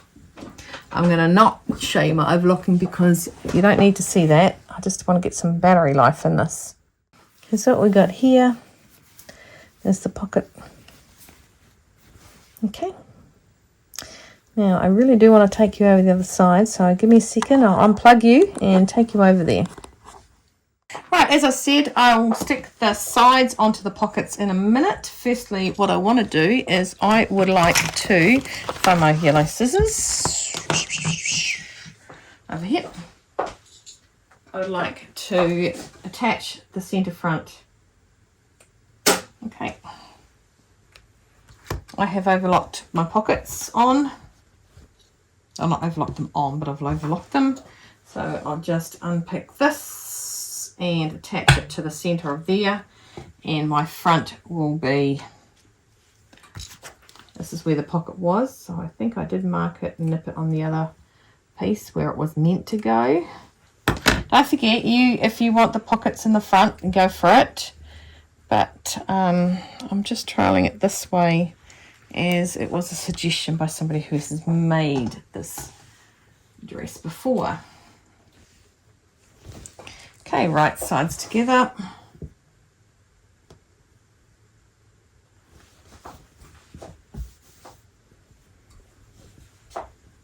This one.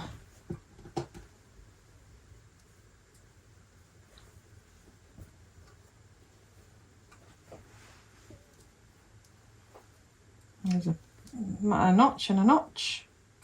Put them together first.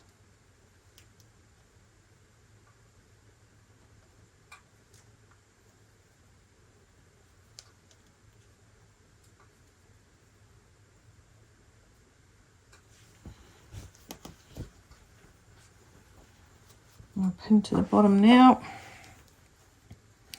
And I'll keep pinning up matching notches, and I'll do it to the other side.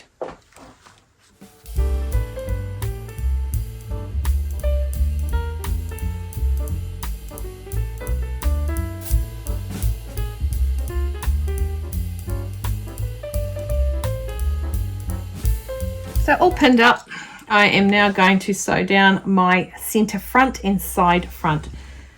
Do not have the pockets in there. If you would like to wait for the next stage, when I put the sides to the sides, you'll see how we go about getting the sides or the pockets in amongst it. Okay, now I don't know if anyone's watched any or seen anything where it says you should always start from the same part of an item. Like if you are sewing down a skirt, you start from the top and go to the bottom, or you go from the bottom and go to the top. Always run in the same flow.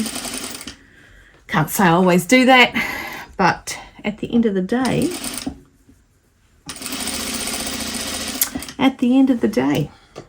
it's about all I'm saying about that. I haven't changed my stitch length. I'm still at 2.5. Okay, working with my linen. And once I finish these, I'm going to go and overlock them. And I am going to then press the seams towards the center back. Or to the sides, I should say, because it's not, I'm not on the back. Okay.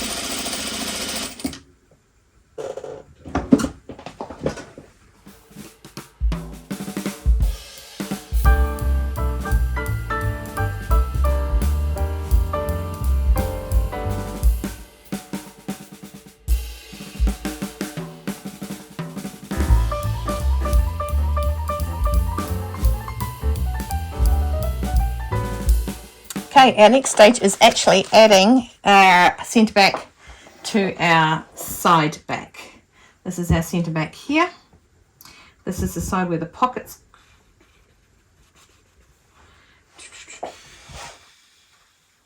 This is the side the pocket's going to go to, so I'm just going to take this off. I do have notches on this side to match the notches on that side. So first thing we'll do is we'll bring one side of this one, which is the back, and I'll match the side back with, you know what, I've been worried that it's been upside down. I've got these flowers directional. Silly much. Okay, so I'm going to attach my back side.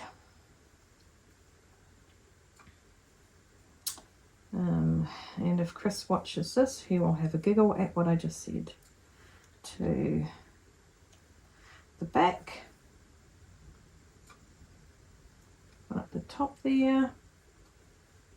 If I go down,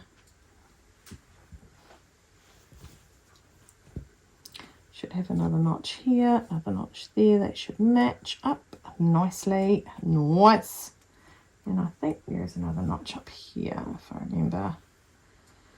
No, there isn't, but what I'll do is roll that out, put a pin, and then I'll put one more pin down here.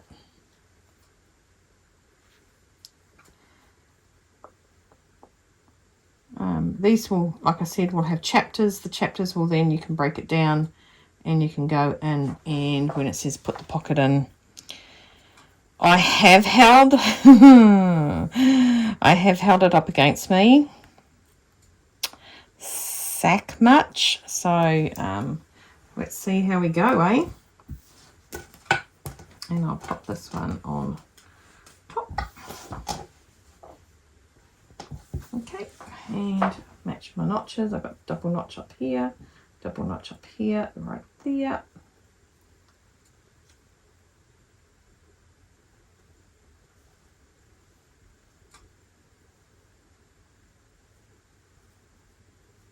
Because after this, we're going to put our fronts and our backs together where the pockets are, with the amount of room I just don't trust, because my bust is so big. I just don't trust anything smaller around my bust. But we'll see how too big it is and see what I can fluff around and do at the end of the day. And get the pattern off Mum again and trace it out again. If it's miles too big. I don't know what size I traced out. I think I did it 18. Yep, 18. But it's meant to be big in the body, so I just might have to realise that that is actually the style of it. Style arc of it. Boom, boom. And I'm going to put one more down here, just for funsies. But as you know, I sort of manipulate it on the machine, and we'll go over and we'll sew down. We'll sew it down and then overlock it and then iron it towards the centre. Okay, towards the centre back. So this has been ironed. Where's my pocket? So this is the top. And it has been ironed to the side seams, because the side seams go towards the back, and the back is where we put the seams facing this. Okay, let's go. Okay, I'm going to take it from the top and sew down each seam.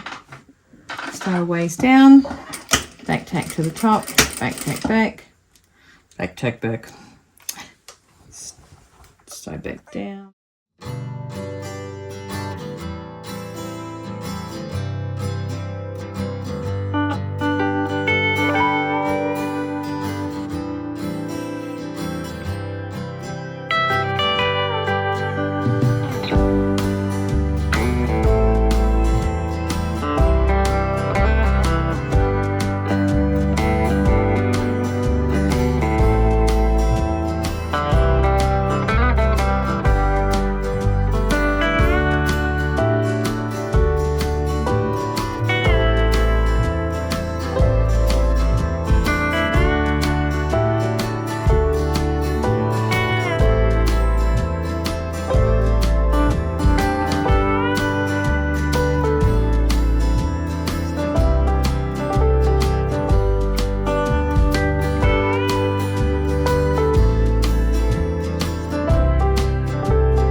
So I've still got thread on my bobbin. Can't believe it. Right, you know that pot, do you remember that child's story about the pot on the stove that was full of porridge and it kept making porridge? Well, I think that's that red bobbin. Right, I'm just going to overlock and then iron. You don't need to watch me do that. Hi, remember me? Right. This is where the pockets come into a factor. So whether you're doing it in the front, that's the right way up. Yes. Is it? Oh, Stacey Joanne. Right, centre front. That's the right way up. Right, now we've got the right way up. I better just make sure it matches this. My pockets are here. That looks like it's...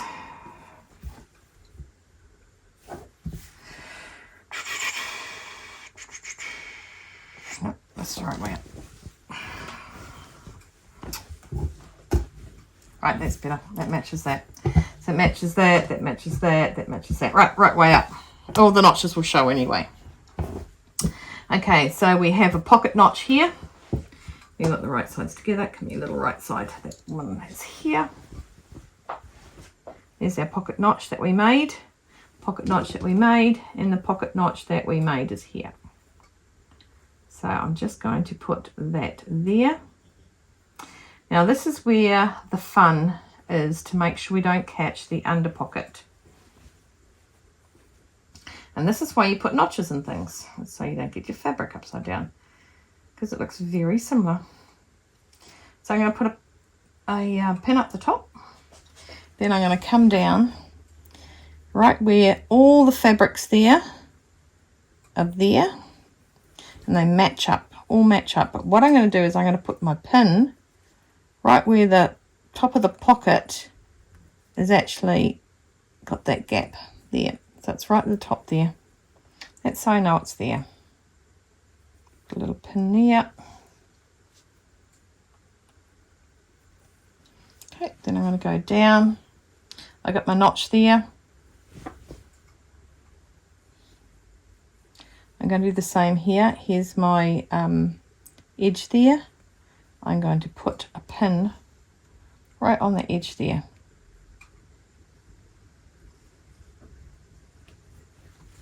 Then go down to the bottom, line up the bottom.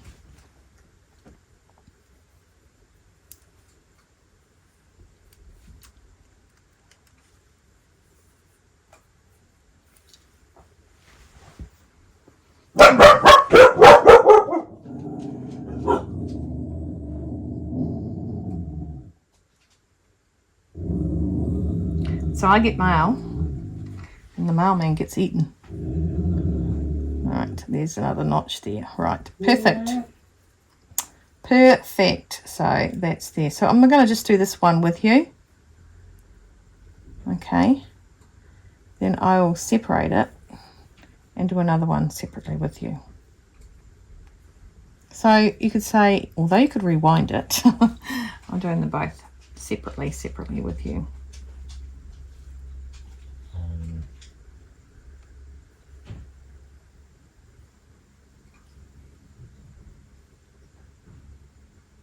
Okay, so I'm going to go down. Now, the main focus is here. Is this part here. So here was my little black one. So here is the edge of the pocket right here.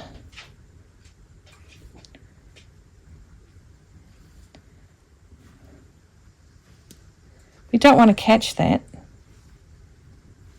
It's going to go all the way down and all the way up. Okay, but what we want to do in the meantime is we possibly, if we can, just dip it down a bit and catch it back.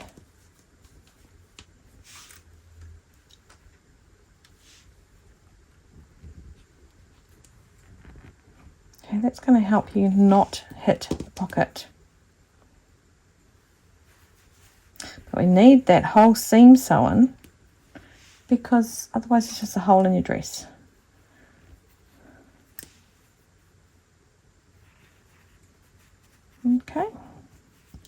There we go. So that's all pulled away. Now if we sew down that line, it's a little bit out of place, isn't it? Then we won't catch it. Definitely hope we don't catch it up there.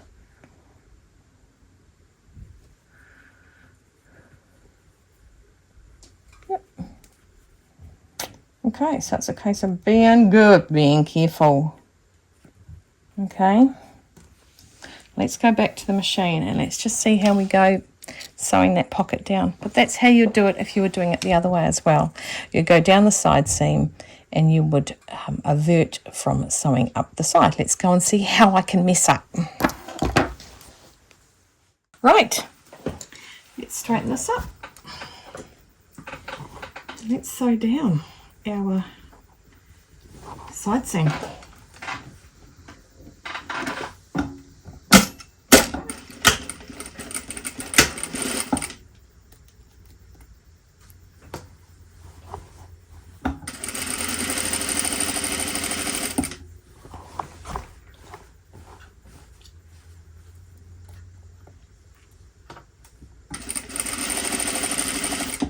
So make sure you catch all your layers of your pockets. Okay, you should have stitched the side of the pocket up. You might have actually missed that with the silly thing dying on me. Right, go there. Make sure it's on 1 centimetre and make sure I've got my fingernails making sure I can feel the edge of the pocket. Just so I know it's not in my way and I'm not going to nip it.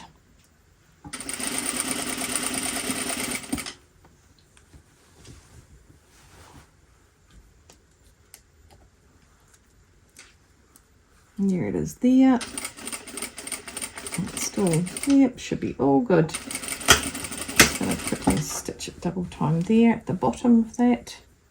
Just give it the extra strength. Take out my penny winnies. Right, don't forget we've got to overlock that, but that pocket will not push back through the seam when we overlock, okay, because it's we overlock this side of it and it can't push back through there.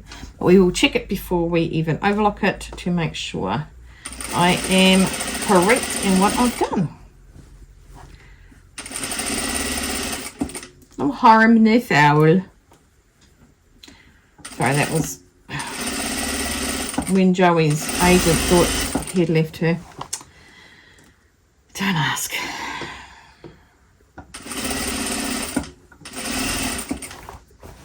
Okay, so I'm coming up to the end there.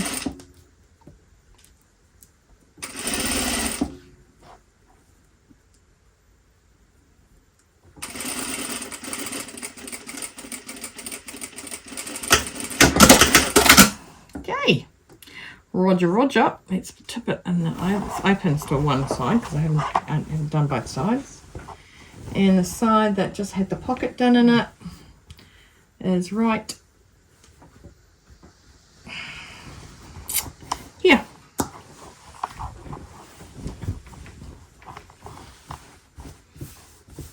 The two blue flowers. It's like nothing's in there. Pretty cool, huh? It's just the seam. Once that's pressed down, it will just sit like it's a seam. And then, hello, there's a pocket in there. Never knew it. Right, okay, that's enough of me being a twit. I'm going to overlock that now, and then we're going to do the other side.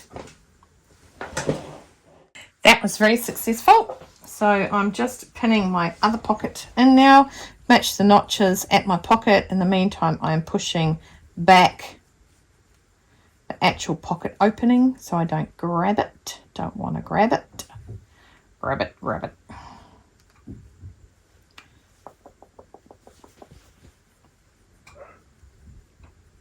Samuel came home. Dogs went mental.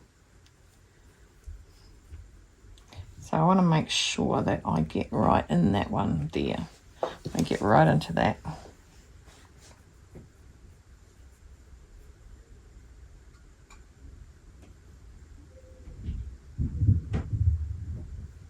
want to go into that corner. And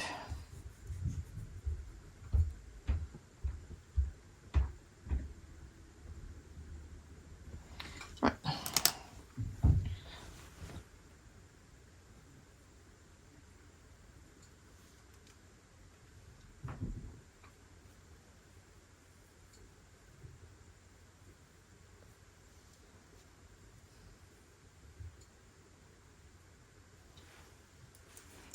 All the way down to the bottom.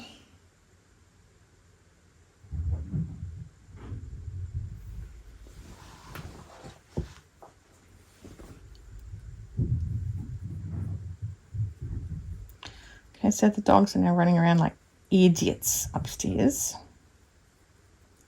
Remember that 1 centimetre where it pokes out the end and it's got your 1 centimetre there? That's what it is down the bottom here too. Otherwise it won't march. Okay, come out here, match it all up.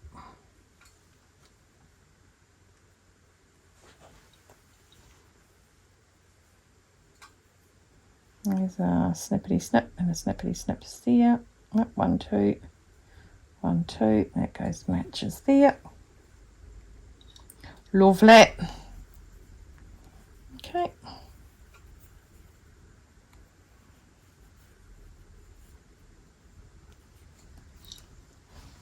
Okay, so let's go over and sew this one. Or I might just put the black line there again near the pocket.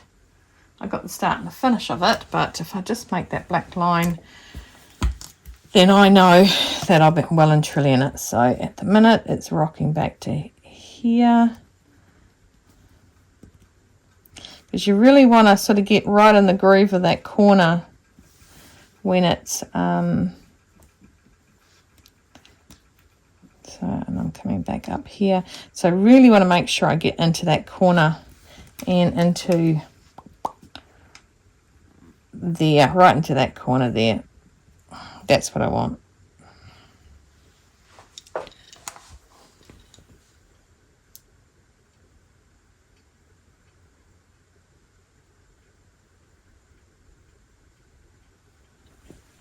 Right, let's go and do that.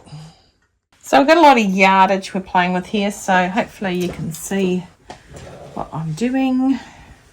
Starting from the top again. Get my pocket on the right side. Imagine if I sewed it up because I went the wrong side of it. Silly. Of course, you don't have to have pockets, but Stas does like a good pocket because, you know, I've got a phone.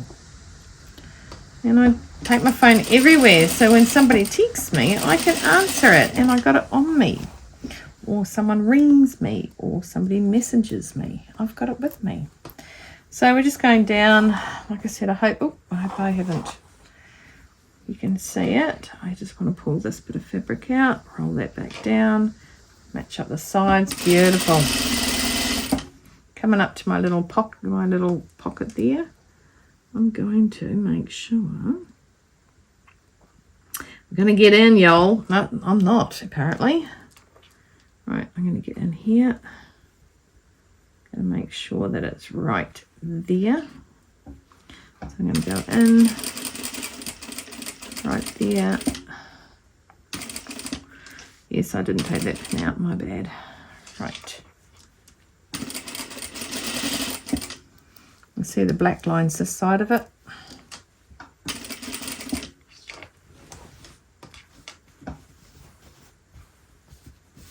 Black line still back there, which I didn't pin the pocket this time, but it's still back. I can still feel it back there. So we're coming right up to this corner here, and I really want to go into right there.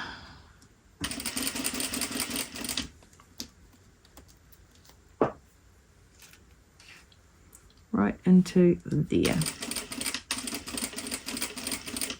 Okay.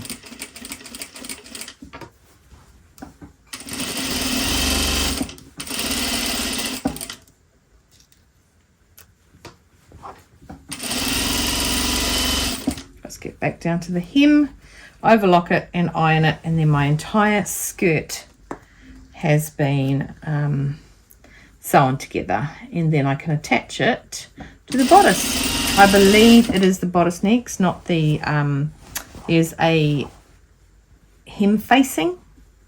Okay, so I don't think it's the hem facing first, but of course when I go up there I'll read the instructions and let you know if it is.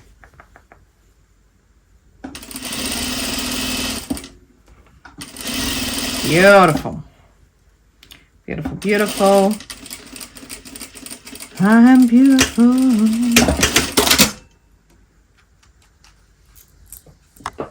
I'll go and overlock it and iron it.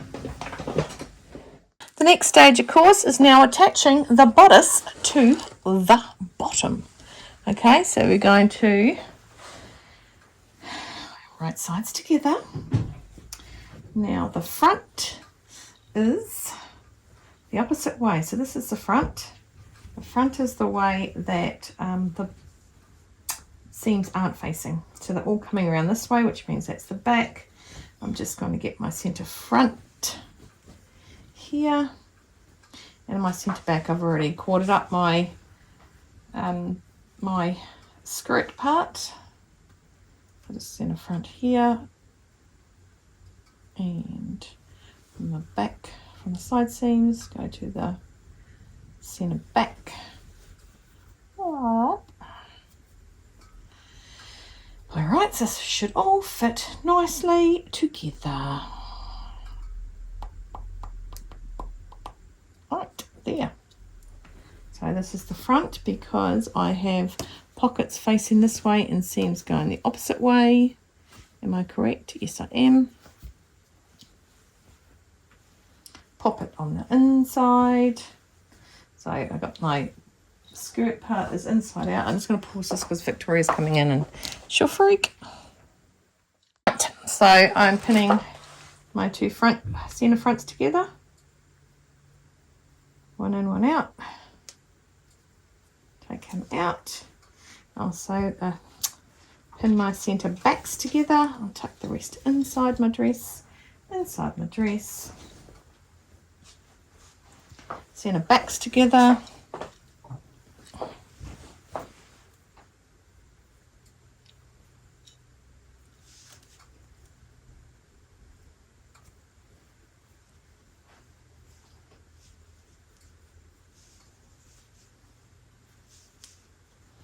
Lovely. Okay, and my side seam should actually match my side seams. And that is the pocket going there. So the side seam should be going towards the back because that's where I want my side seams facing. Again, I'm going to go up to the seam itself. I really want this one matching nicely and nicely. Fabric matches, as in like it's the same height. Mabel, can you not do that, please? Mabel. Right. So that's there. Then I've got this little bit here, so I'll just pin it in place. Matches beautifully.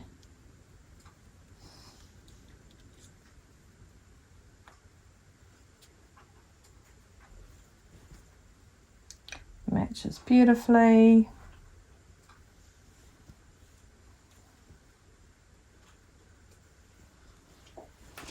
Ow. No, I said ow because it didn't hurt me, but I'll just move him out the way.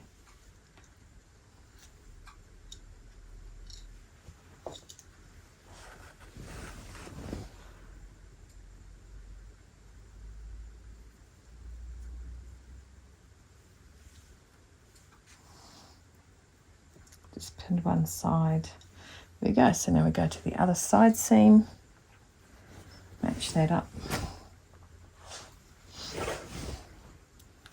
And they should be facing, the seam is facing the wrong way, Stacey Joanne.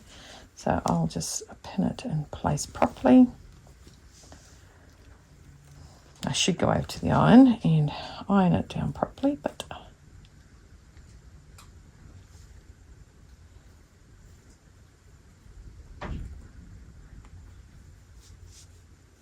I'm going to go up 1 stitch because that's a bit too low.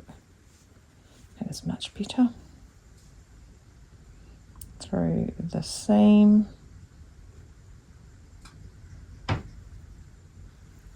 And then back here and back through the seam here. Right through the stitches. There we go. Then I'll just, this all matches beautifully. I'm just going to flick my finger through and get all the frayed bits out. Nothing to match on this one. And nothing to match here. So I'm just going to put a pin here.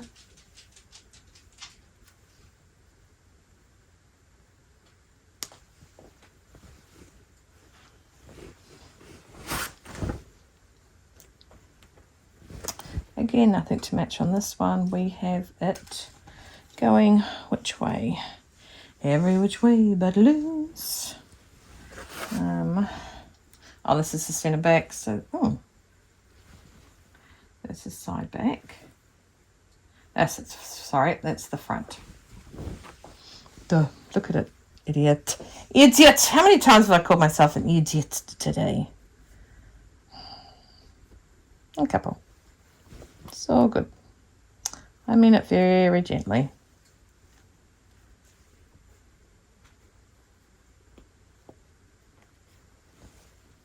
Oh, lots and lots of frayed edges. At least it's not a knot. Frayed knot. Okay. Okay. I wonder if I should let the dogs go and see their brother and sister. So that's all inside there. I'm going to go and sew. Go and sew. Let's do it. Righty, righty, Roger, Roger. Sit down. Oh. Like it's not so long, it'll probably take 3 hours. So I'm just going to take it from the centre back. What are you doing, Willow? Keep out of the rubbish bin. Should be on your bed, curled up in a ball. Okay, I'm just going to go around. Oops, sorry. You bumped. Bumped. Can you see me? Can you see me? There we go.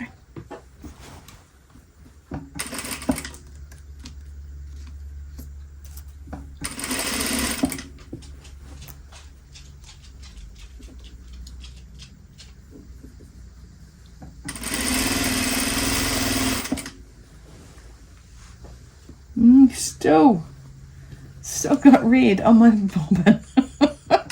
My other bobbin is full, so that's all good. So if anything happens, I'm good. Now I'm going to come up to a seam, and remember I'm going to do the junction thing again. Okay. I feel safe doing it. I feel content doing it. If you don't want to do it that way, then that is fine. It's your machine, okay? But I do roll over it slowly. This is going to be quite noticeable, whereas the neckline wasn't as noticeable. And it's on the inside, the facing. But this is a seam that is under the arm. So both seams are going the same way. Lift it up. Oops. What's this?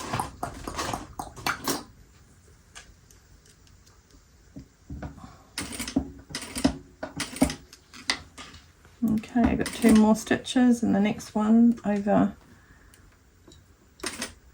There we go.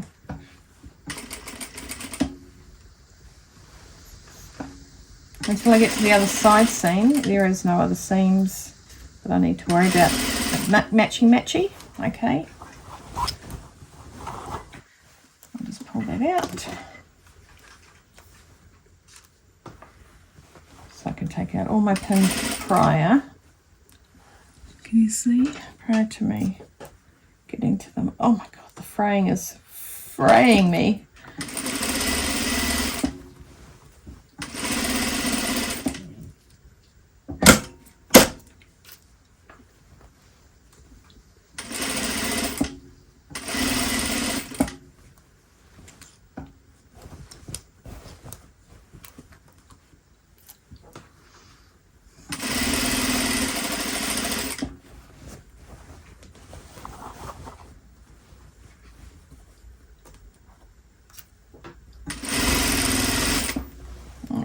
we're coming up to our next.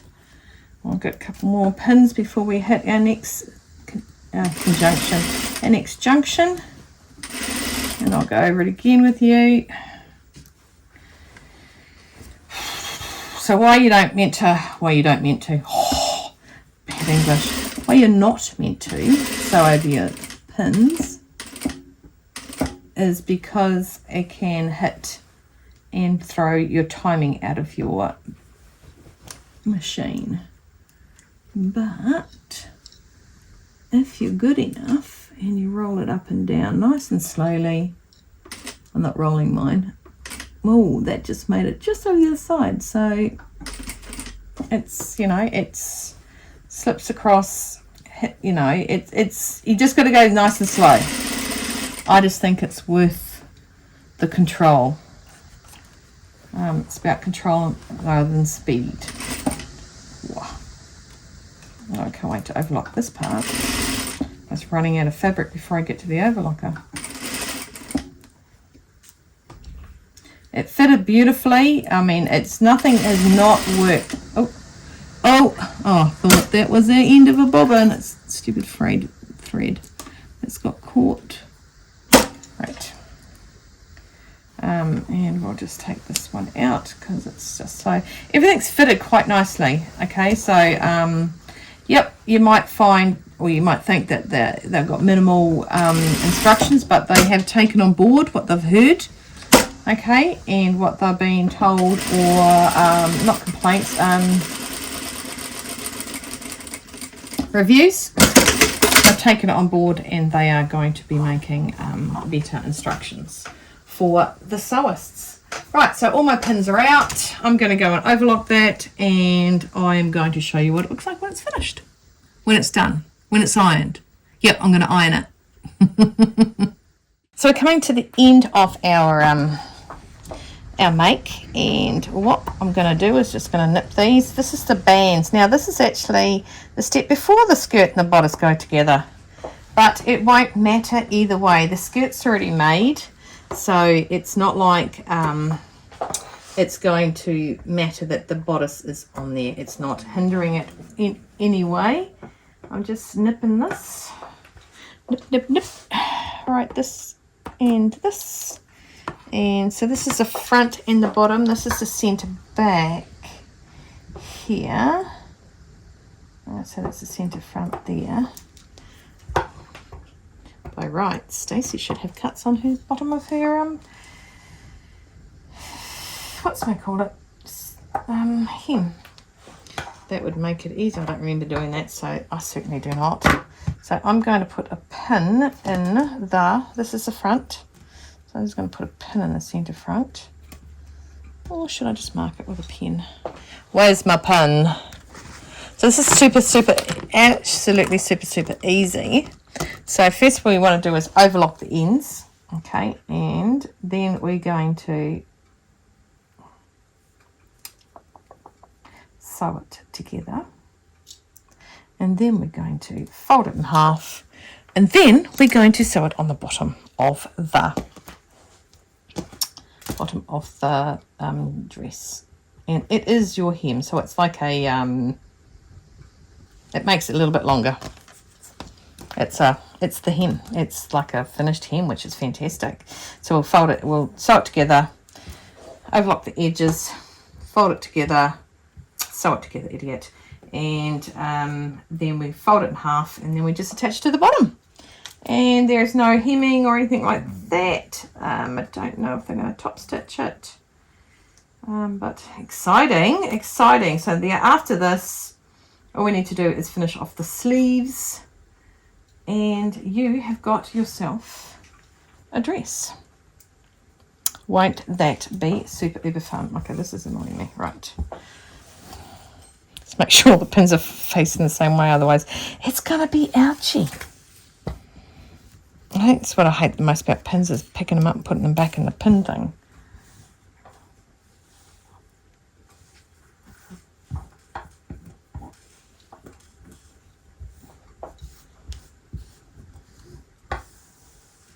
Actually, I'm not even going to overlock it. Do you know why I'm not overlocking it? Excuse me. It's because it's sitting inside a folded hem. Why overlock it? Okay, so what we want to do is attach. That's the back. And I'm going to write back here.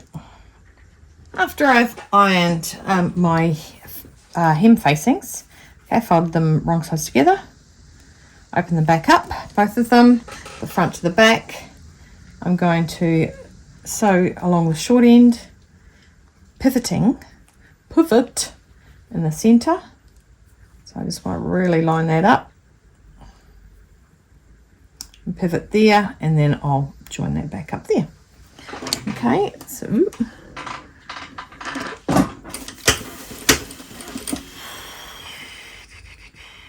there's the fold line there. So I'm going to go towards my fingernail. Lift up. Don't forget, make sure your needle's down. You'll be very sorry. I have an automatic needle down. So that's why I can say it. Okay, so what that will do at the end, it will actually fold in and give that, actually open up. I think it'll open up. There has been a couple of throwbacks in my way. I did something silly and I'm going to delete it. Okay, make sure that's not buckled. You don't want a loopy-loo-la. Go the same way. And we will again start from the edge.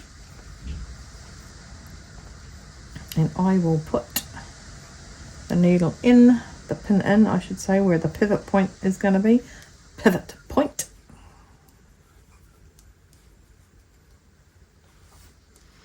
Made me remember when Joey was going to marry Chandler and Monica, and he got caught, and the guy he was in the movie with was spitting every time he did peas. It was, and he spat on him. All right, there is one more. All right, pivot, needle down, needle down. Oh, the girls are just mental. Right, so we want to make sure we're on the 1 centimetre, and we're pivoting into that.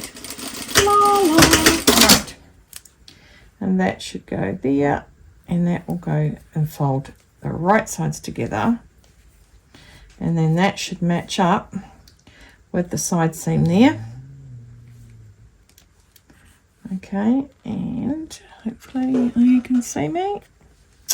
Go to this one, fold it up, and over to here, open up the seams, and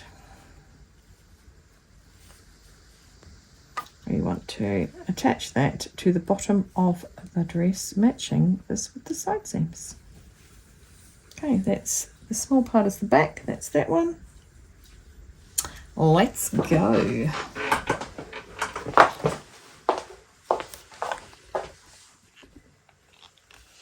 Okay, the dress is inside out. The facings are right side out. The back is center is right here. And the back center of this is right here. There, where that snippage. And like this. Make sure it is the back. Yep.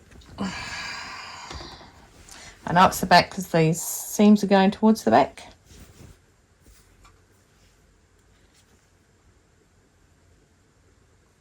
And while I'm here, I will do the centre for the front. The front's right here in my hot little hands.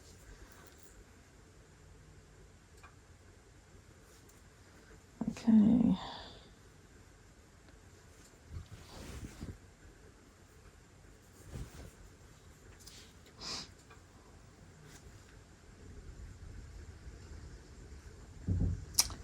So just marking the centres there, guys. And we all know the side seams are sitting right here. So the first thing I'm going to put in is the side seam, which is this one, because I've got the back towards me, so I'll add that side seam there. just really quickly until I get it in there. Put that in there, which look, lines up nicely. It's a little bit out. The pin was out, not the center, because there's a split there in it. So I know on here I'll pop this here. Might as well put it inside the seam so it stays that way. And of course another side seam is here. I need to forward that email to my mother because it's about her heat pumps. So I'm just going to go through there. I'm not going to lose my place because it's a seam on a seam. It's another junction, and this is really important, isn't it? Because it's right at the base of the skirt. That's a little bit low. Let's go a little bit higher. That's good. So marry that up with that. Nicely in between the seams. What am I having for dinner tonight, people?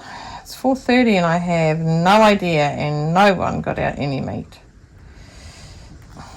That's half the battle. Knowing what? Knowing what. Okay, so that nip goes onto that side seam there. That seam there. No wonder there wasn't any nips in the bottom of it. I'll put one pin to stay safe here to keep it nicely lined up. One between these two to keep it nicely lined up.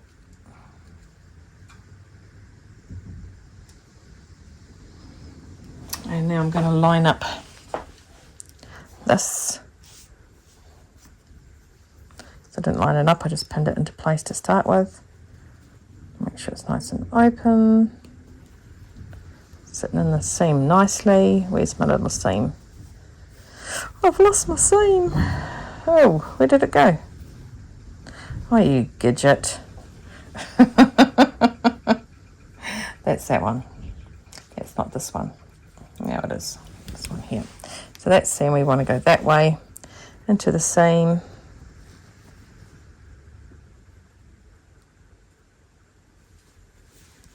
Close out the hole nicely into the seam there. Doesn't match up. Go up a little bit more.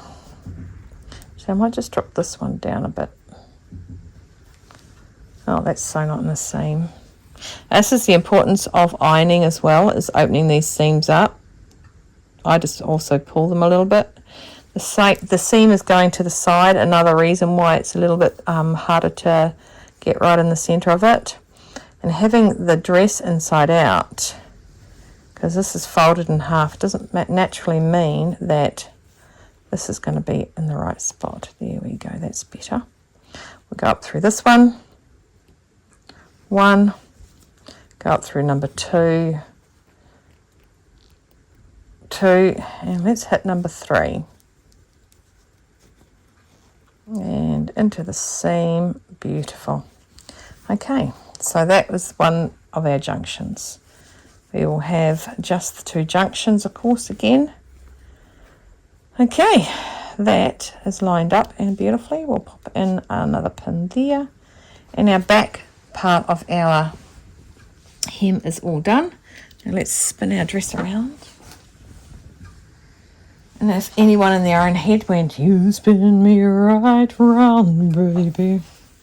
Well done, because you're just doing my world, because I did exactly that. There it is there. That's my split in my hem that marks the centre front. And my centre front is there.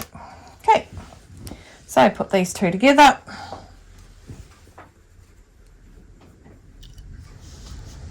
She's a windy day today, people. Windy, windy. And marry up that notch there with that seam there.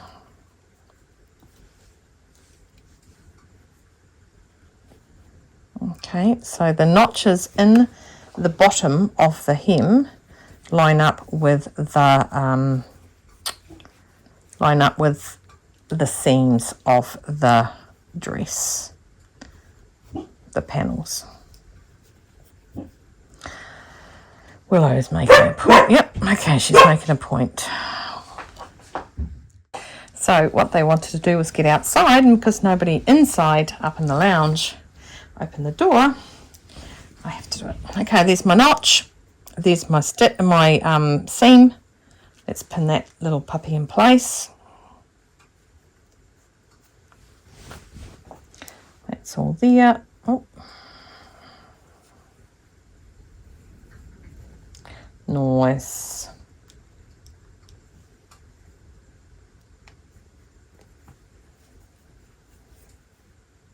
So we're going to sew around the base of this, attaching the hem to it. It's not a false, it's not a facing like moi first thought. It is actually the hem. Yay, so no hem. So I'm going to sew that on, then I'm going to overlock it, and I am going to press it. It's all about the pressing. I'm just going to pin that one as well. That's fallen a little bit out of place there. Doesn't like being there. Okay, there we go. Beautiful. It just doesn't like to be there at the minute. The next part and the last part is doing the sleeves. Now the sleeves have a cuff fold, so that's why the hem is like a cuff fold on the hem. Okay, so it's sort of matchy, and having the neckline done. So I'm going to take you over to here, line you back up to this, and you can watch me sew it on. What are you thinking so far, people? I'm actually going to... I'm not going to let you in, Mabel. I'm not. I'm more important people. Oh my gosh. Seriously, there is so much thread left. Wow. Okay. Right, where's my center back?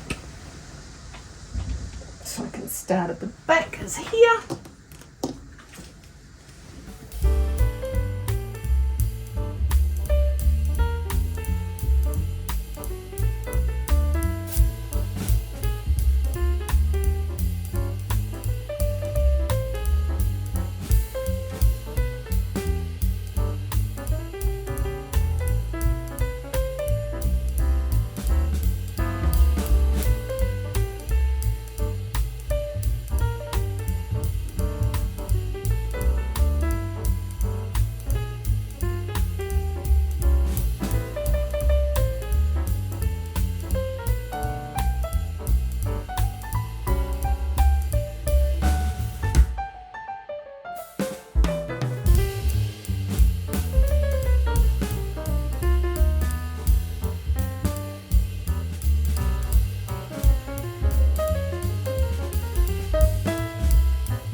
Is the sleeve. Okay, so we're going to fold inward. You got the two lines on your cuff on your front and back, the two lines there. You're going to fold it back all the way to the big one, because then it's going to go forward like that, and that's going to be your cuff.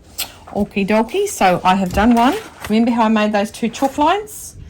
Okay, so there's one marked, and then we're going to go to the other side. And what I did to see where I'm folding it was, oh, a lot of dress, is there's my line there. Okay, and I want to fold it back to there, so I just, it's on the inside. Actually, is it? Did I do it on the outside? It's on the inside. These dogs, right, I have just let them in and out, or out. On your beds.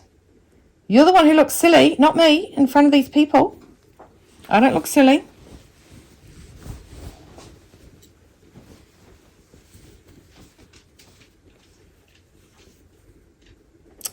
And it is, I believe, I believe I can fly. 1, 2, 3, there. There it is, there. Okay, straighten that up and put that on your seam to seam. So what we're going to do is, sorry, I'm not even doing it with you, am I? Seam to seam there. I'm just going to bring it to me so it's comfortable in my hands. There we go.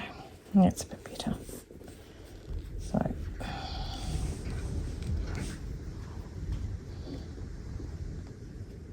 of course I'm going to pin the seam, okay, and then I'm just going to check inside. There's my little white line. It is on the fold it down. Mr. Christopher is a bit late today. He's going to go the whole day without coming into this. Woo! He won't know himself. This side here, got a lot of editing to do tonight. That there is the seam, and that's there. So what I'm going to do is I'm going to go around. I'm going to top stitch, because the next step is to take that in and fold it on the second fold, which obviously I don't have because I got it's inside there. So if I have a look where that first fold line is, there's the second one.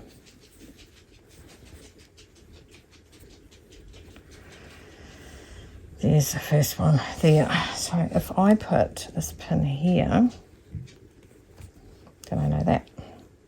Take that there, bring it back down here. So I can measure that, where that is, and just take it all the way around.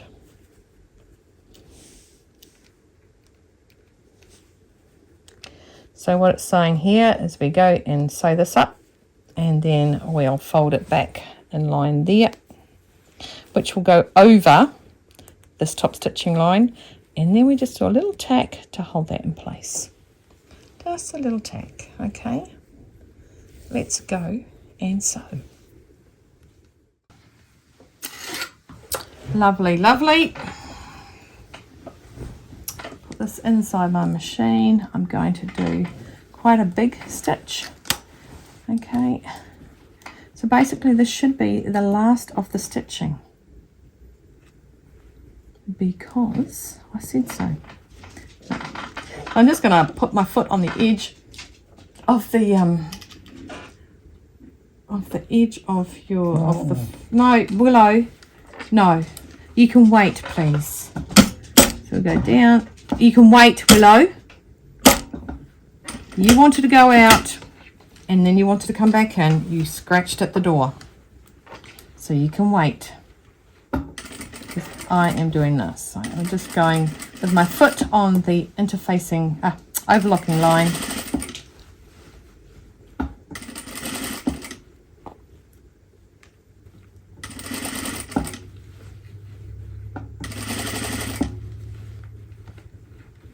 Maybe race Mr. Christopher. I have no idea where he is. He usually sends me a text, but I have been recording, so sometimes it won't pick up and tells me where he is.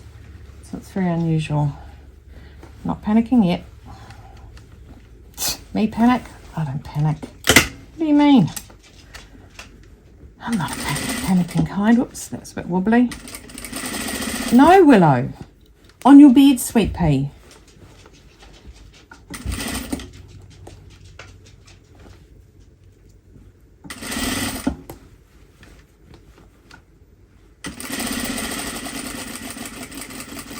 Beautiful. That's a nice top stitch around there.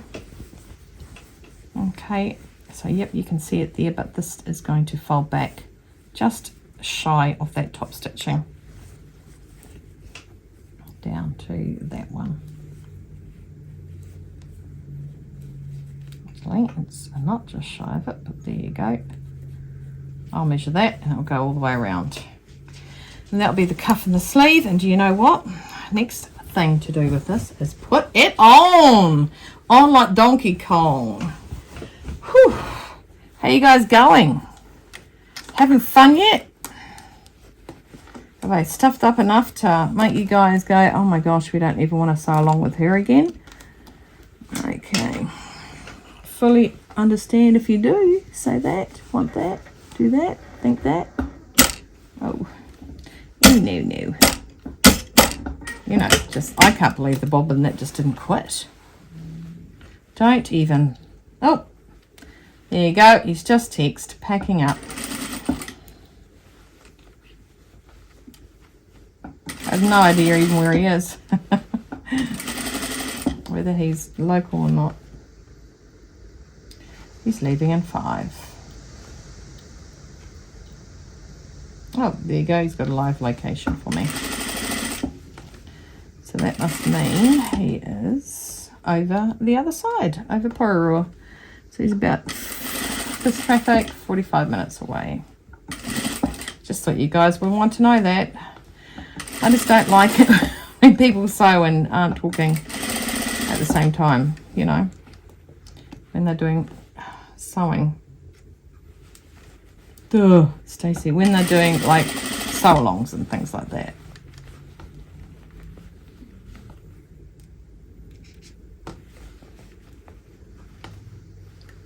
Why is that just going to be, that's that too deep? Just going to check my width on this, if it's the same as the other side.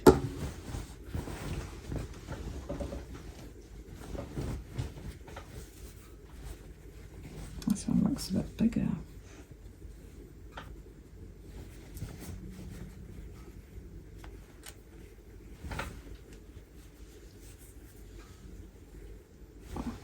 Right, so we turn our dress inside in the right way. I'll get you to turn towards me, please. And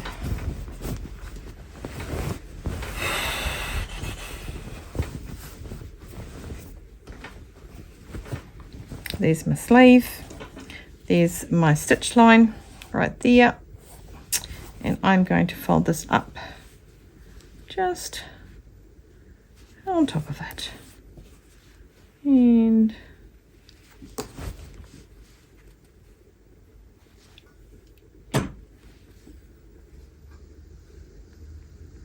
you can do in the ditch stitch here to hold it up. Fold it around the bottom there. And like I said, above the actual stitching. I'm not letting you out, Willow. Willow McLillow. Okay, and that one there. Or if you wanted to, if you're so inclined, you could actually fold it back a little bit and hand stitch that all down, all the way around, so it just sort of sits there, but it still looks like a fold. You don't want to fold it. You don't want to stitch it like it's been stitched down. So that gives it the same look as the bottom, which is what you do is you go through the same look. And I am going to just pin this one. And I'm going to hand stitch it. I'll probably hand stitch it all the way around because I like nothing more than them to halfway fall down while I am wearing them. So I won't do that in front of you guys because you might not do that. Just be a little slip stitch. But I am going to now put it on. And yeah, let's have a look at what it looks like on. Woohoo!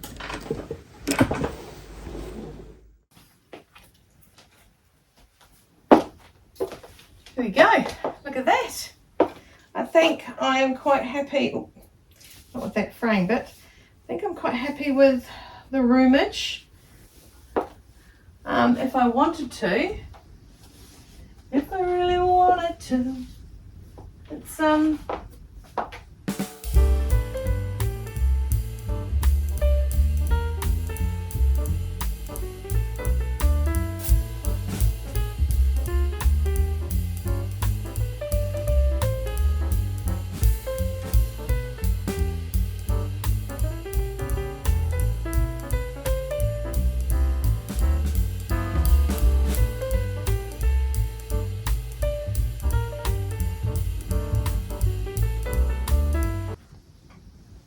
Right, so I'm quite happy with it. It's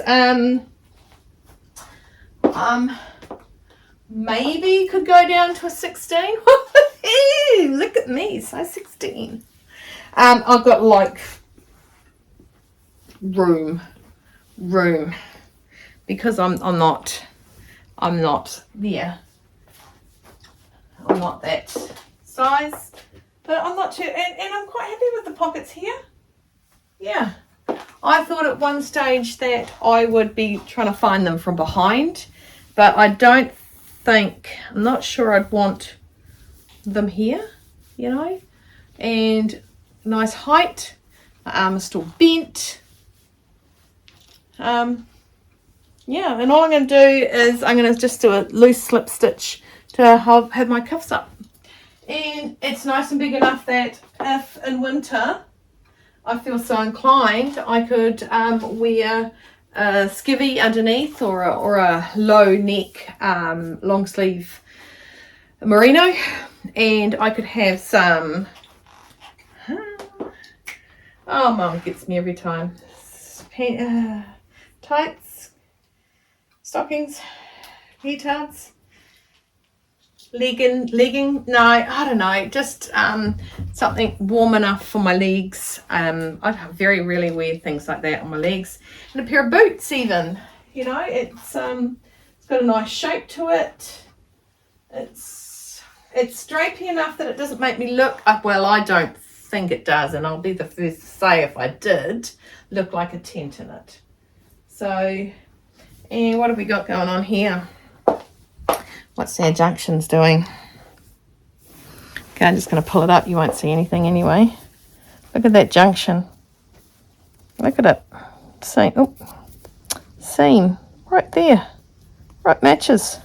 It matches. That's what it's meant to do. Okay, that's the idea of junctions, is so they match. So people, that is the sew along for March. So that's my monthly make for March. It's the Sydney designer dress from Style Arc. It's going to be a really long vlog. I am going to break this girl down big time because yep, any questions, please pop it in. Yes, I did fluffle. I did think I was messing up the what's that thing called? The hem. And now you've disappeared. Oops, now you really disappeared. I did think I'd messed up the hem, but I, alas, had not. So that's good. I'm just going to touch my face. I thought this was meant to keep it on me. No, I don't know what I'm doing.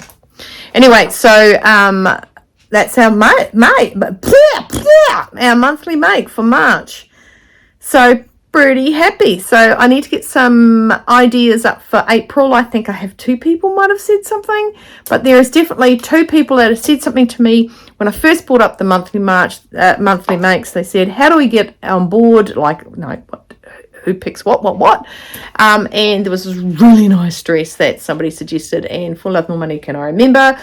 And with my comments, I would like to, I can't go back and have a look, but I wasn't ignoring you or anything like that. I was definitely keen for you guys to do that. So there you go. I got a dress and it's got yellow in it, and I made it in March. You know what that means? It means that I could pop it into my make yellow, sew yellow for endo for March. There you go. Okay. Thanks, guys. If you got to the end, you got to the end. It's all done in, I will be doing it in chapters because it would be unfair if you have to fast forward to find somewhere. Be well titled. I did do one stuff up mentally. I did think I'd done something wrong and unpicked but sewed it back up. But I think you guys weren't part of that, but I will go through this. So unfortunately, I have to watch myself make it again. And hopefully it doesn't take as long as it actually made. So I made it in one day. I'd cut it out the other day. So I got pockets. So there you go. The Sydney designer dress by Style Arc. Right, guys. I want you to stay well, warm and dry. Keep cool. Keep on sewing. Hydrate. And no regrets. I don't regret accidentally thinking I'd stuffed it. I don't know, it's a bit full here, eh? I don't know, it falls nicely enough to know that there's a body inside it, you know. My little ankle's popping out the bottom. Anyway, guys, thanks heaps for following along. Hope you enjoyed it.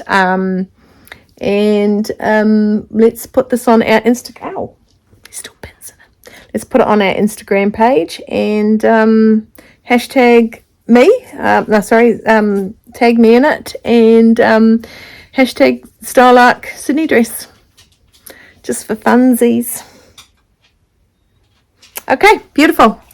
Catch you later. Please take care. Bye.